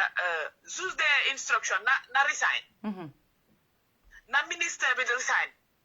parce que ñoom ñëpp xam nañ dara nañ resign ok xam nañ dara so ki nga xam ne moom moo doon def enquête bi te capitaine la capitaine bi ñëw taxaw yow kan moo bëggul liggéeyam nañu wax digga en tant que capitaine gendarme de gendarmerie bi bu nga xam ne yow sa grade dafa rëy si yëfi su fekkee ne tey ut xaalis la te government bi ngay dem si site am kay kooku ñëw resign parce que mu ne lan la dañ ko doon toppa di ko déglu ok wax boobu dafa konaay di same thing lu Sonko waxoon Sonko mu ne dañ ko doon déglu dañ ñoom Sonko vidéo kooku police yu taxawoon bunti këram di ko déglu ak yëpp ba pare xam nga fu may jeexale mooy yaa doon la ca soxna si ne ko Sonko biñ ko waxee yoon bi mu jël ko bu mu jël yoon bii ni xam nga Sonko gaayam yi bu ñoo dem soo ko ñun ñëpp seetaan nañ ko faat mata gaay dañ doon woy di dem bu ñu woyee di dem ñu ñoo am fuñ toolu ñu ne ko fii ngaa jaar first time nañ ko ne yaa ngee jaar boori Mermoz mu jaar boori Mermoz mu dem ba bi Mermoz pour war a jaar si lii bi boori université gars yi ne ko doo dem xam nga eegul si université bi sax si lañ ko stop waaw si yoon bi xam nga moom eegaagut foofu si yoon bi lañ ko stop kay waaw 2 hours Sonko mu ngi toog si moto bi muufut waxut mu ngi toog si moto bi rek so bu mu ñëwatee looyaa mi dañ wax jooj bi ne ko Sonko dafa leet ñu ngi koo dem jëli bu lii bi jooj bi nangu bu ñëwee avocat yi dañ leen propose préfet de Dakar ne ko pour gars yi dugal Sonko si moto bi si moto police bi yóbbu ko si jooj bi gars yi bañ arrest ko loolu moo indi coow bi tey su fekkee jaama nga buga ngaa dégga Sonko lan nga doon def dugal ko si moto bi xam nga ne moto gendarmerie moo gën a gaaw te munoon nañoo def yoon boo xam ne dina éega te fekk coow li yëpp du am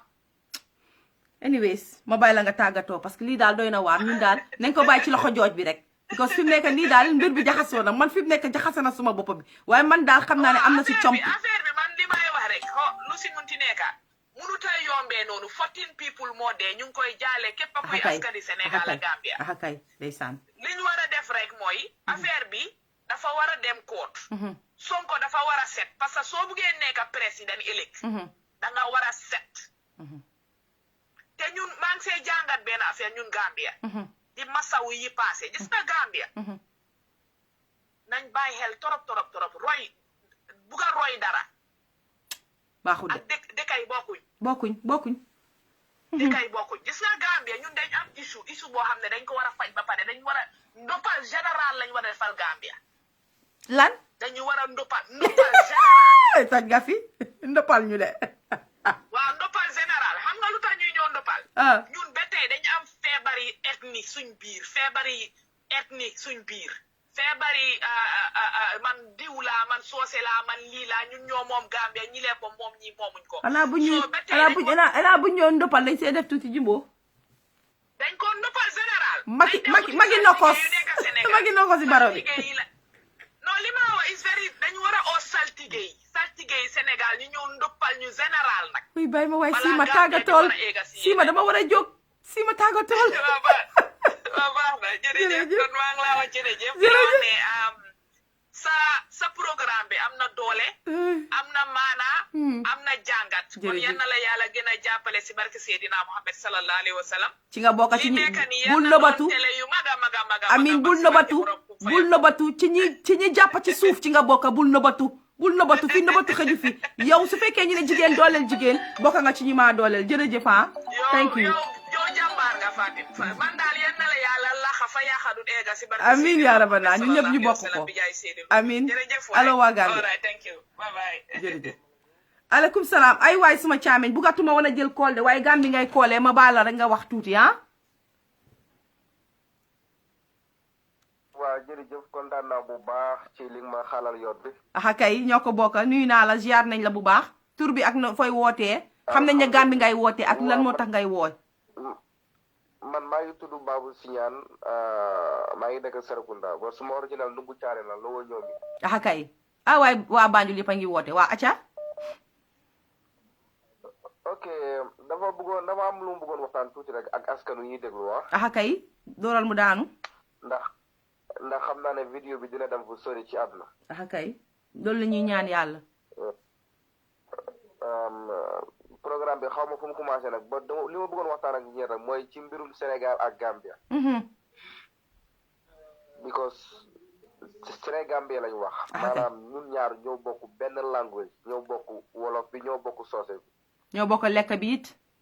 dëgg la ñoo bokk ceebu jën ñoo bokk lépp loo xamante ni lu baax la ñoo ko bokk walaay dëgg la ñoo bokk maam Borom Touba ñoo bokk Seydi Hadji Malick ñoo bokk maam Baye Niass kay ñun buñ nangu suñ président yi nga xam allo moom lañ jiital kay ma ne buñ topp suñ njiit yoo xamante ni seen intérêt rek lañ jiital dëgg la su dee Adama Barrow buggul Gambien ci tey buggul Gambien suba juróom benn fukki ndaw ñàkk nañ seen bakkan ci géeju ci géej lan du Adama juróom benn fukki ndaw 60 people 60 youth waaw ñàkk nañ seen bakkan ci géeju Mauritanie gi ñëpp ay Gambien leen wallaahi laa si Adama Barrow du moom Adama Barrow mu génn naxarlu ko te ifin su doon benn doomi Gambien sax wu Adama Barrow war na ko mën a génn naxarlu ko jéem a dem jaale ay mbokki ay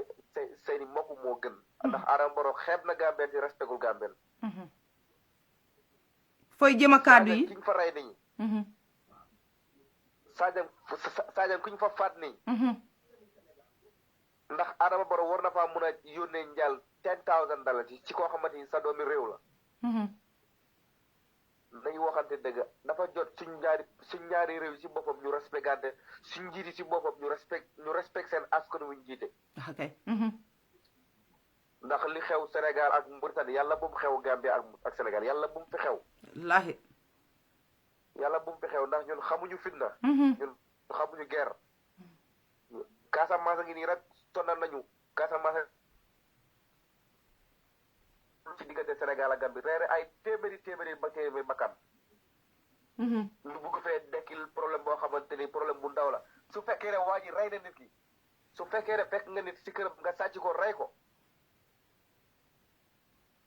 bay teg la loxo war nañ la mën a juger ñu àtte la lu yee fitna kay jarul attaque ay sénégalais nga leen di saaga di lakk seen gaal di lakk seen baal ndax ñoom lor nañ leen ndax ñi lakk seen gaal yi ñi yàq seen mbaal yi ñoom reyuñ ko ñoom fekkee wuñu ko seen yoon nekku si moo tax su dara amatee nañ di yut suñu xel yi dëgg la I wish kon foog naa ne I wish ne bokkoon nga si suma programme yi barki démba because loolu lañ waxtaanee woon barki démba wax dëgg fa neex yàlla waaye dégg naa sa naxar te Gambien yëpp ñu ngi dégg sa naxar jooy nañ ko am nañ lu ñu naxar yi parce que comme li nga wax rek it's not fair benn sénégalais moo rey warta nekk ne comme ni sénégalais yi pare ñun àndun ak loolu fi ñu lakka place yi ak ñu ngi leen koy massaw bu baax a baax dégg naa li nga wax jërëjëf ah thank you very much ok thank you waaw ndeysaan moom programme yi keroog bi ndeysaan ay bis mu fekkee woon ko because waxtaan nañ ci loolu maa ngi jégalu nag gis naa call yu bëri from Gambia xam naa ne ñu bëgg a call from Gambia Hawa allo asalaamaaleykum waaleykum salaam Fatou naam nuyu naa la kooku jaama rek kookan from Gambia waa kay gis naa loolu kookan la waaw dama bëggoon a contribute tuuti rek duma jël sa time bi ko xam naa yaa ngi bëgg a rapport non dama soona sax fi mu nekk waaye jëlal dinaa xaar acca waaw tuuti rek nga may ma benn 2 minutes rek nga baala la ma 2 minutes rek ma dog la waa acca ñëwal dama la caaxaane baax na dama bëggoon a wax si programme yi si problème yi Adji Sarr ak Ousmane Sonko kay yeah because man lu ma gis lu bari like nit dañ nekk di far dañ nekk di jël side which is normal waaw waaw ko nekk di jël side man believe ma ne loolu sa war naa happen man lu ma believe mooy Adji Sarr jigéen la Sonko tamit am na right ñoom ñaar yëpp they are citizens ñoom ñaar yëpp ku nekk right bu Sonko am Adji Sarr right boobu la am waruñoo déglu one side comme ñu believe ne Sonko lu mu nekk di wax rek moo nekk digga Adji Sarr lu mu nekk di wax nekkul digga wala Adji Sarr lu mu nekk di wax moo nekk digga Sonko lu mu nekk di wax nekkul digga because ñu fa nekkoon si néeg bi dat di Adji Sarr la ak Ousmane Sonko kese ñoo xam te Sonko amul fenn fu mu taxawee mu waat ci yàlla ak yonent bi ne moom réebut Adji Sarr amut ci waxam yi yëpp amut understand nga Adji Sarr xale la gis nga Fatou man yëpp réeb kiis yi dama si xam lu bari te dama si gis lu bari understand because man dama dëkkaa fii Gambia fii dama dëkkaa koo xam ne daf li amee ay case about rape du ma wax tur xam nga bul wax tur waaw am na góor yoo xam ne dañ doy waar boo xam ne jigéen jaral na leen lu nekk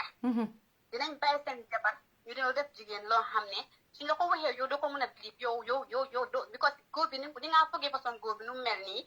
da ngay déedéet ki def loolu du dëgga ki dafa sos dafa fen du dëgga te fekk yàlla xam na ni moo ko def dëgg la daf dee am understand nga soo lii man bilib ma ne war nañoo jël side bi ko Adji Sarr tam xale la te jigéen la te right now préso bu nekk si koom xalaatal Fatou ten nit ñoo dee o xam ko moo leen dat xale bi nga su tëddee daf leen nelaw métti na ndax xale bi right now mu ngi correct sax because ku gis Adji Sarr di ma piisam bi nga xam ne something is wrong understand nga nañu wante dëgga xam nga Adji Sarr lu mu wax dafa leer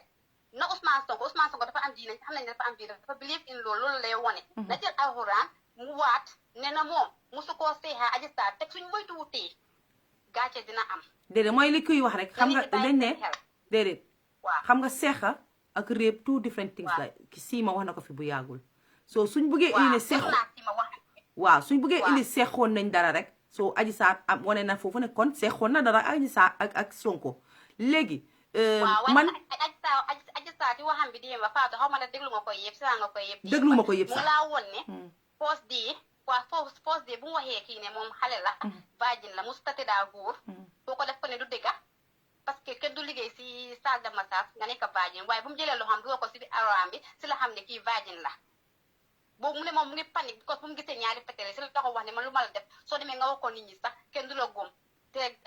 lay comme gisuloo mu ne ko daf ko wax day rek na ko ne win nga li nga waxoon am na understand nga waaye Sonko si boo xam tamit su ko neexee mu use Pakistan la because lii mun naa damit carrière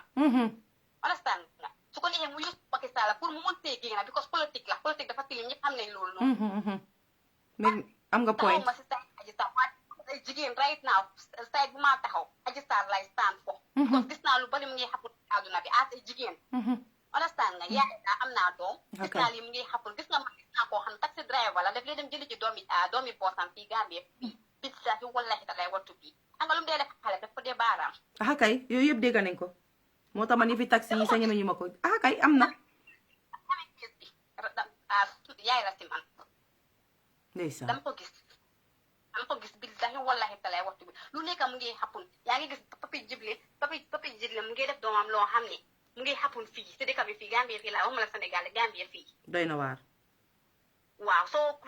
man lu maa wax daal Fatou nga baala ma damaa bëgg a rapport bu jeex parce que yaa ngi soona yaa nga toog like na ñëpp maandu si case bi justice mu def yoon kay justice waaye Adji Sarr bu ñu ko nekk di saaga xale la bu ñu ko nekk di saaga di wax ne lu ma wax nekkul dëgga oo du dëgga oo nii nañ bàyyi justice Sonko tam nekkul nit Adji Sarr tam nit la comme Sonko nu amee right noonu la Adji Sarr amee right nañ ko bàyyi moom tamit mu justice mu def su fekkee Sonko defut dinañ xam su fekkee def na because Adji Sarr mu ngi niroo ko bii su fekkee dafa bii dina leer because Sonko mu ne su ko see moom dina leer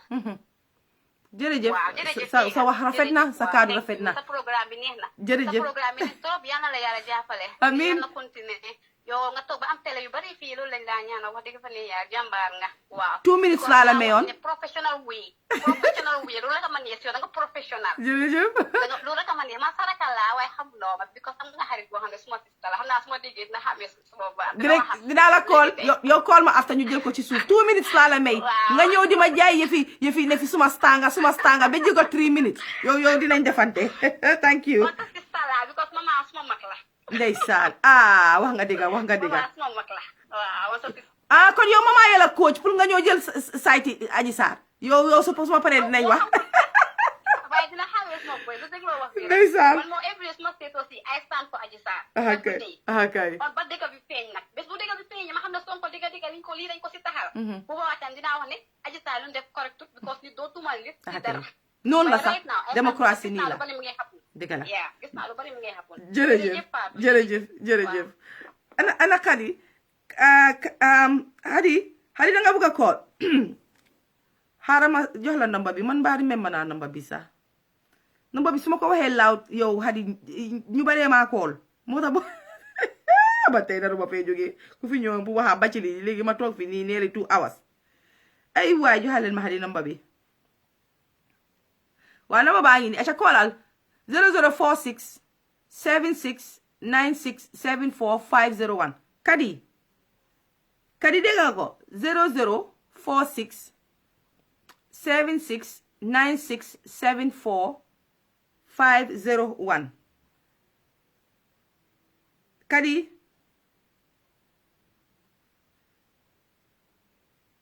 Khady waxal bindal ma yees dégg nga ma su ko defee ma jóg fii waaye bëgg naa fee jóg nag non waxtaan bi neex na nag gis nga man su ma idée benn programme def ko lu ñàkk a fayda programme bi daf dee dem am fayda de xoolal bi ma ñëwee woon pour def ko lu am fayda de xoolal rek ñi ma jërëjëf ñi ma waaw ok Khady yow rek laay xaar naa la may 2 minutes pour nga call soo call 2 minutes rek ma wrap up waaye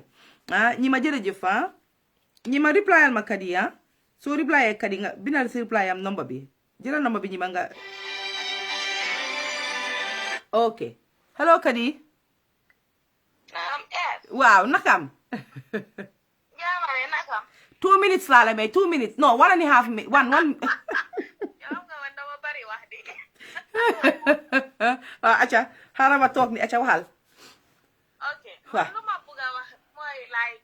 the lady that just dropped the call yeah lu ma bëgg a waxee mooy like I was listening to one of the analysts mu ngi wax naan Sénégal du réew yi sariya because Khady naka la tuddati Adji Sarr mu ne Ousman Sonko na ñëw mu isi alxuraan mu waat te moom lifinut ko tëddoowut ko waxu ne ndax réeput ko mu ne ndax tëddoowut ko waaw waxa kay wax réepu ko de waxu réep waaw dégloo bu baax lu Adji Sarr wax si ma wax na ko sax I listened to the video over and over and over nekkuma analyst maatuma waaye xam nga the little I picked up from the interview loolu laa nekk di wax nii so Ousman Sonko mu ne na jël alxuraan mu waat ndax moom Adji Sarr bu mu doon wax ne Ousman Sonko daf ko réer dafa jël alxuraan mu waat ne ñun gis nañ several times mu ngi waat ne Macky Sall gisut ko sax waat si I don't know ñaseen yi so mu ne Macky Sall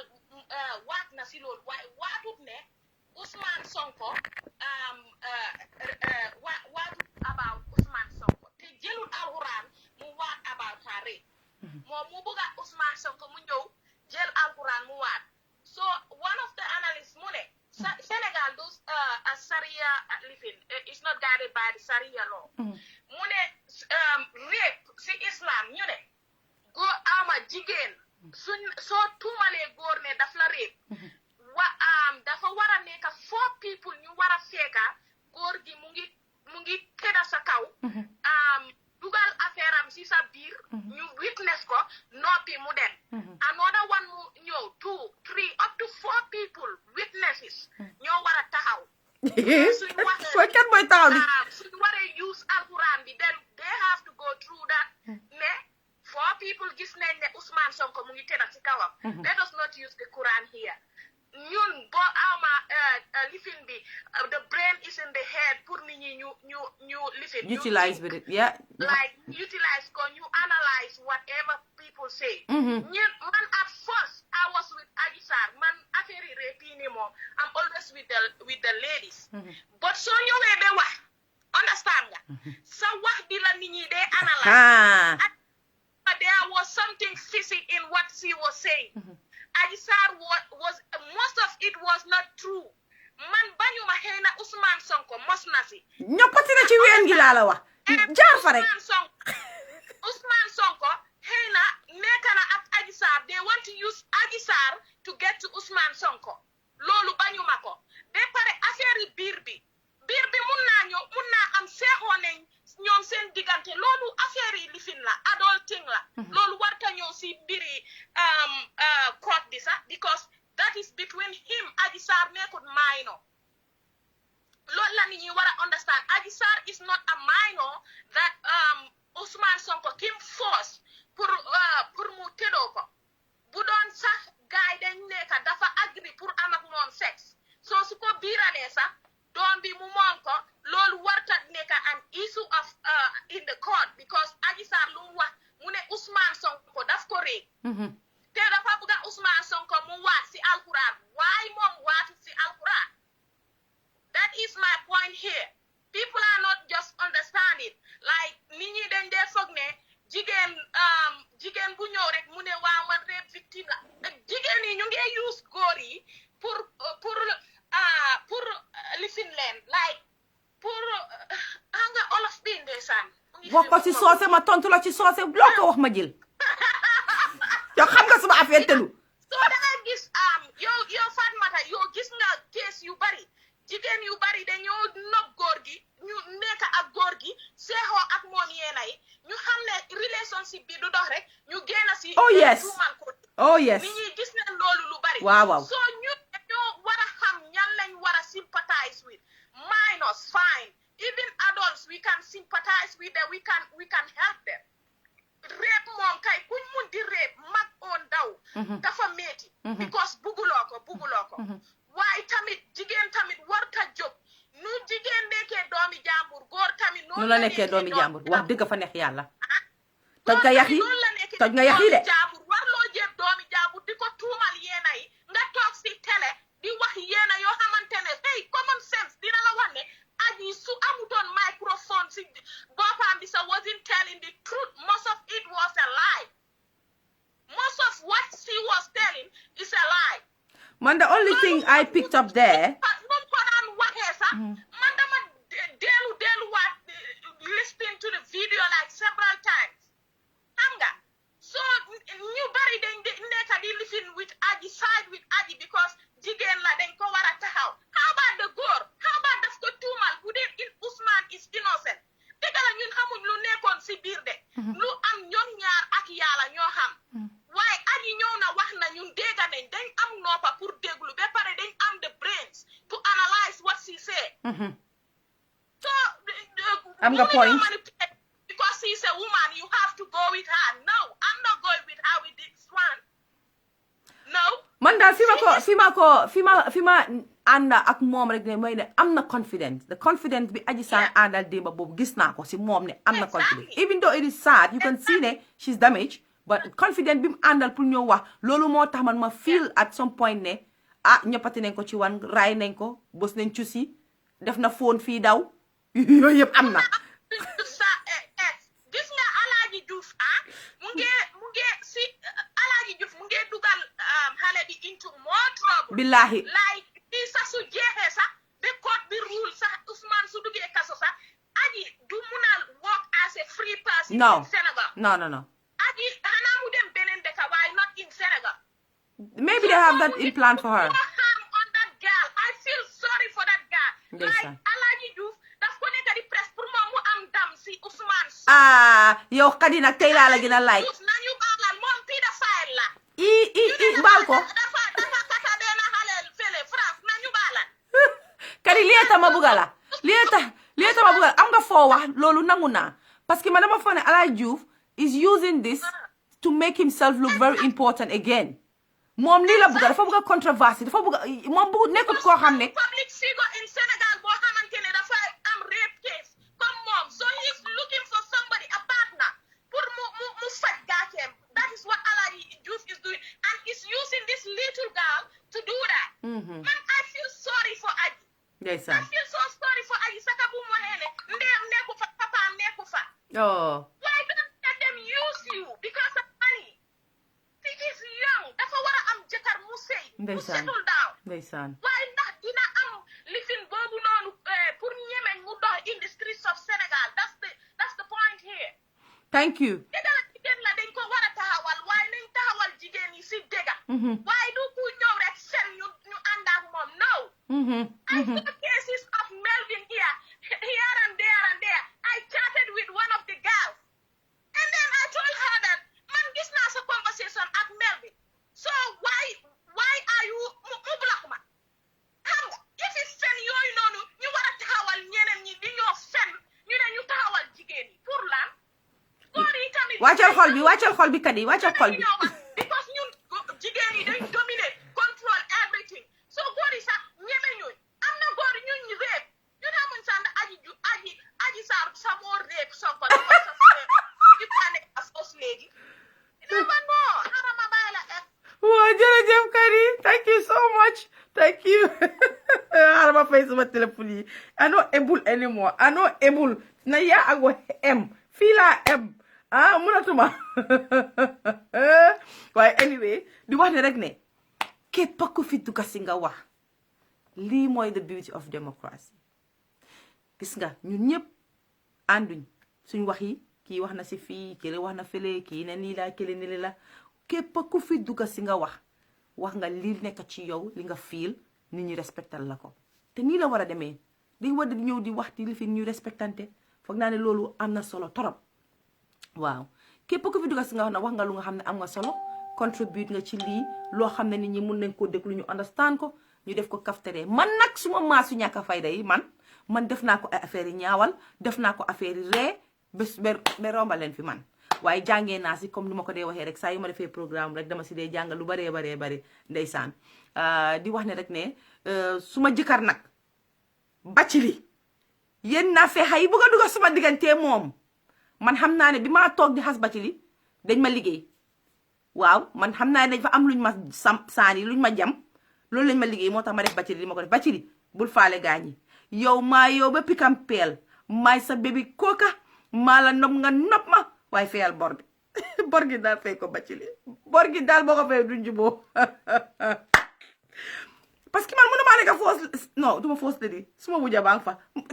non Batchilly moo ma yem sama kool ko mu ne ma sa wuja bu ma toogal supa kaja bu xam ne ak fufu bi non Batchilly doo dem waaw Batchilly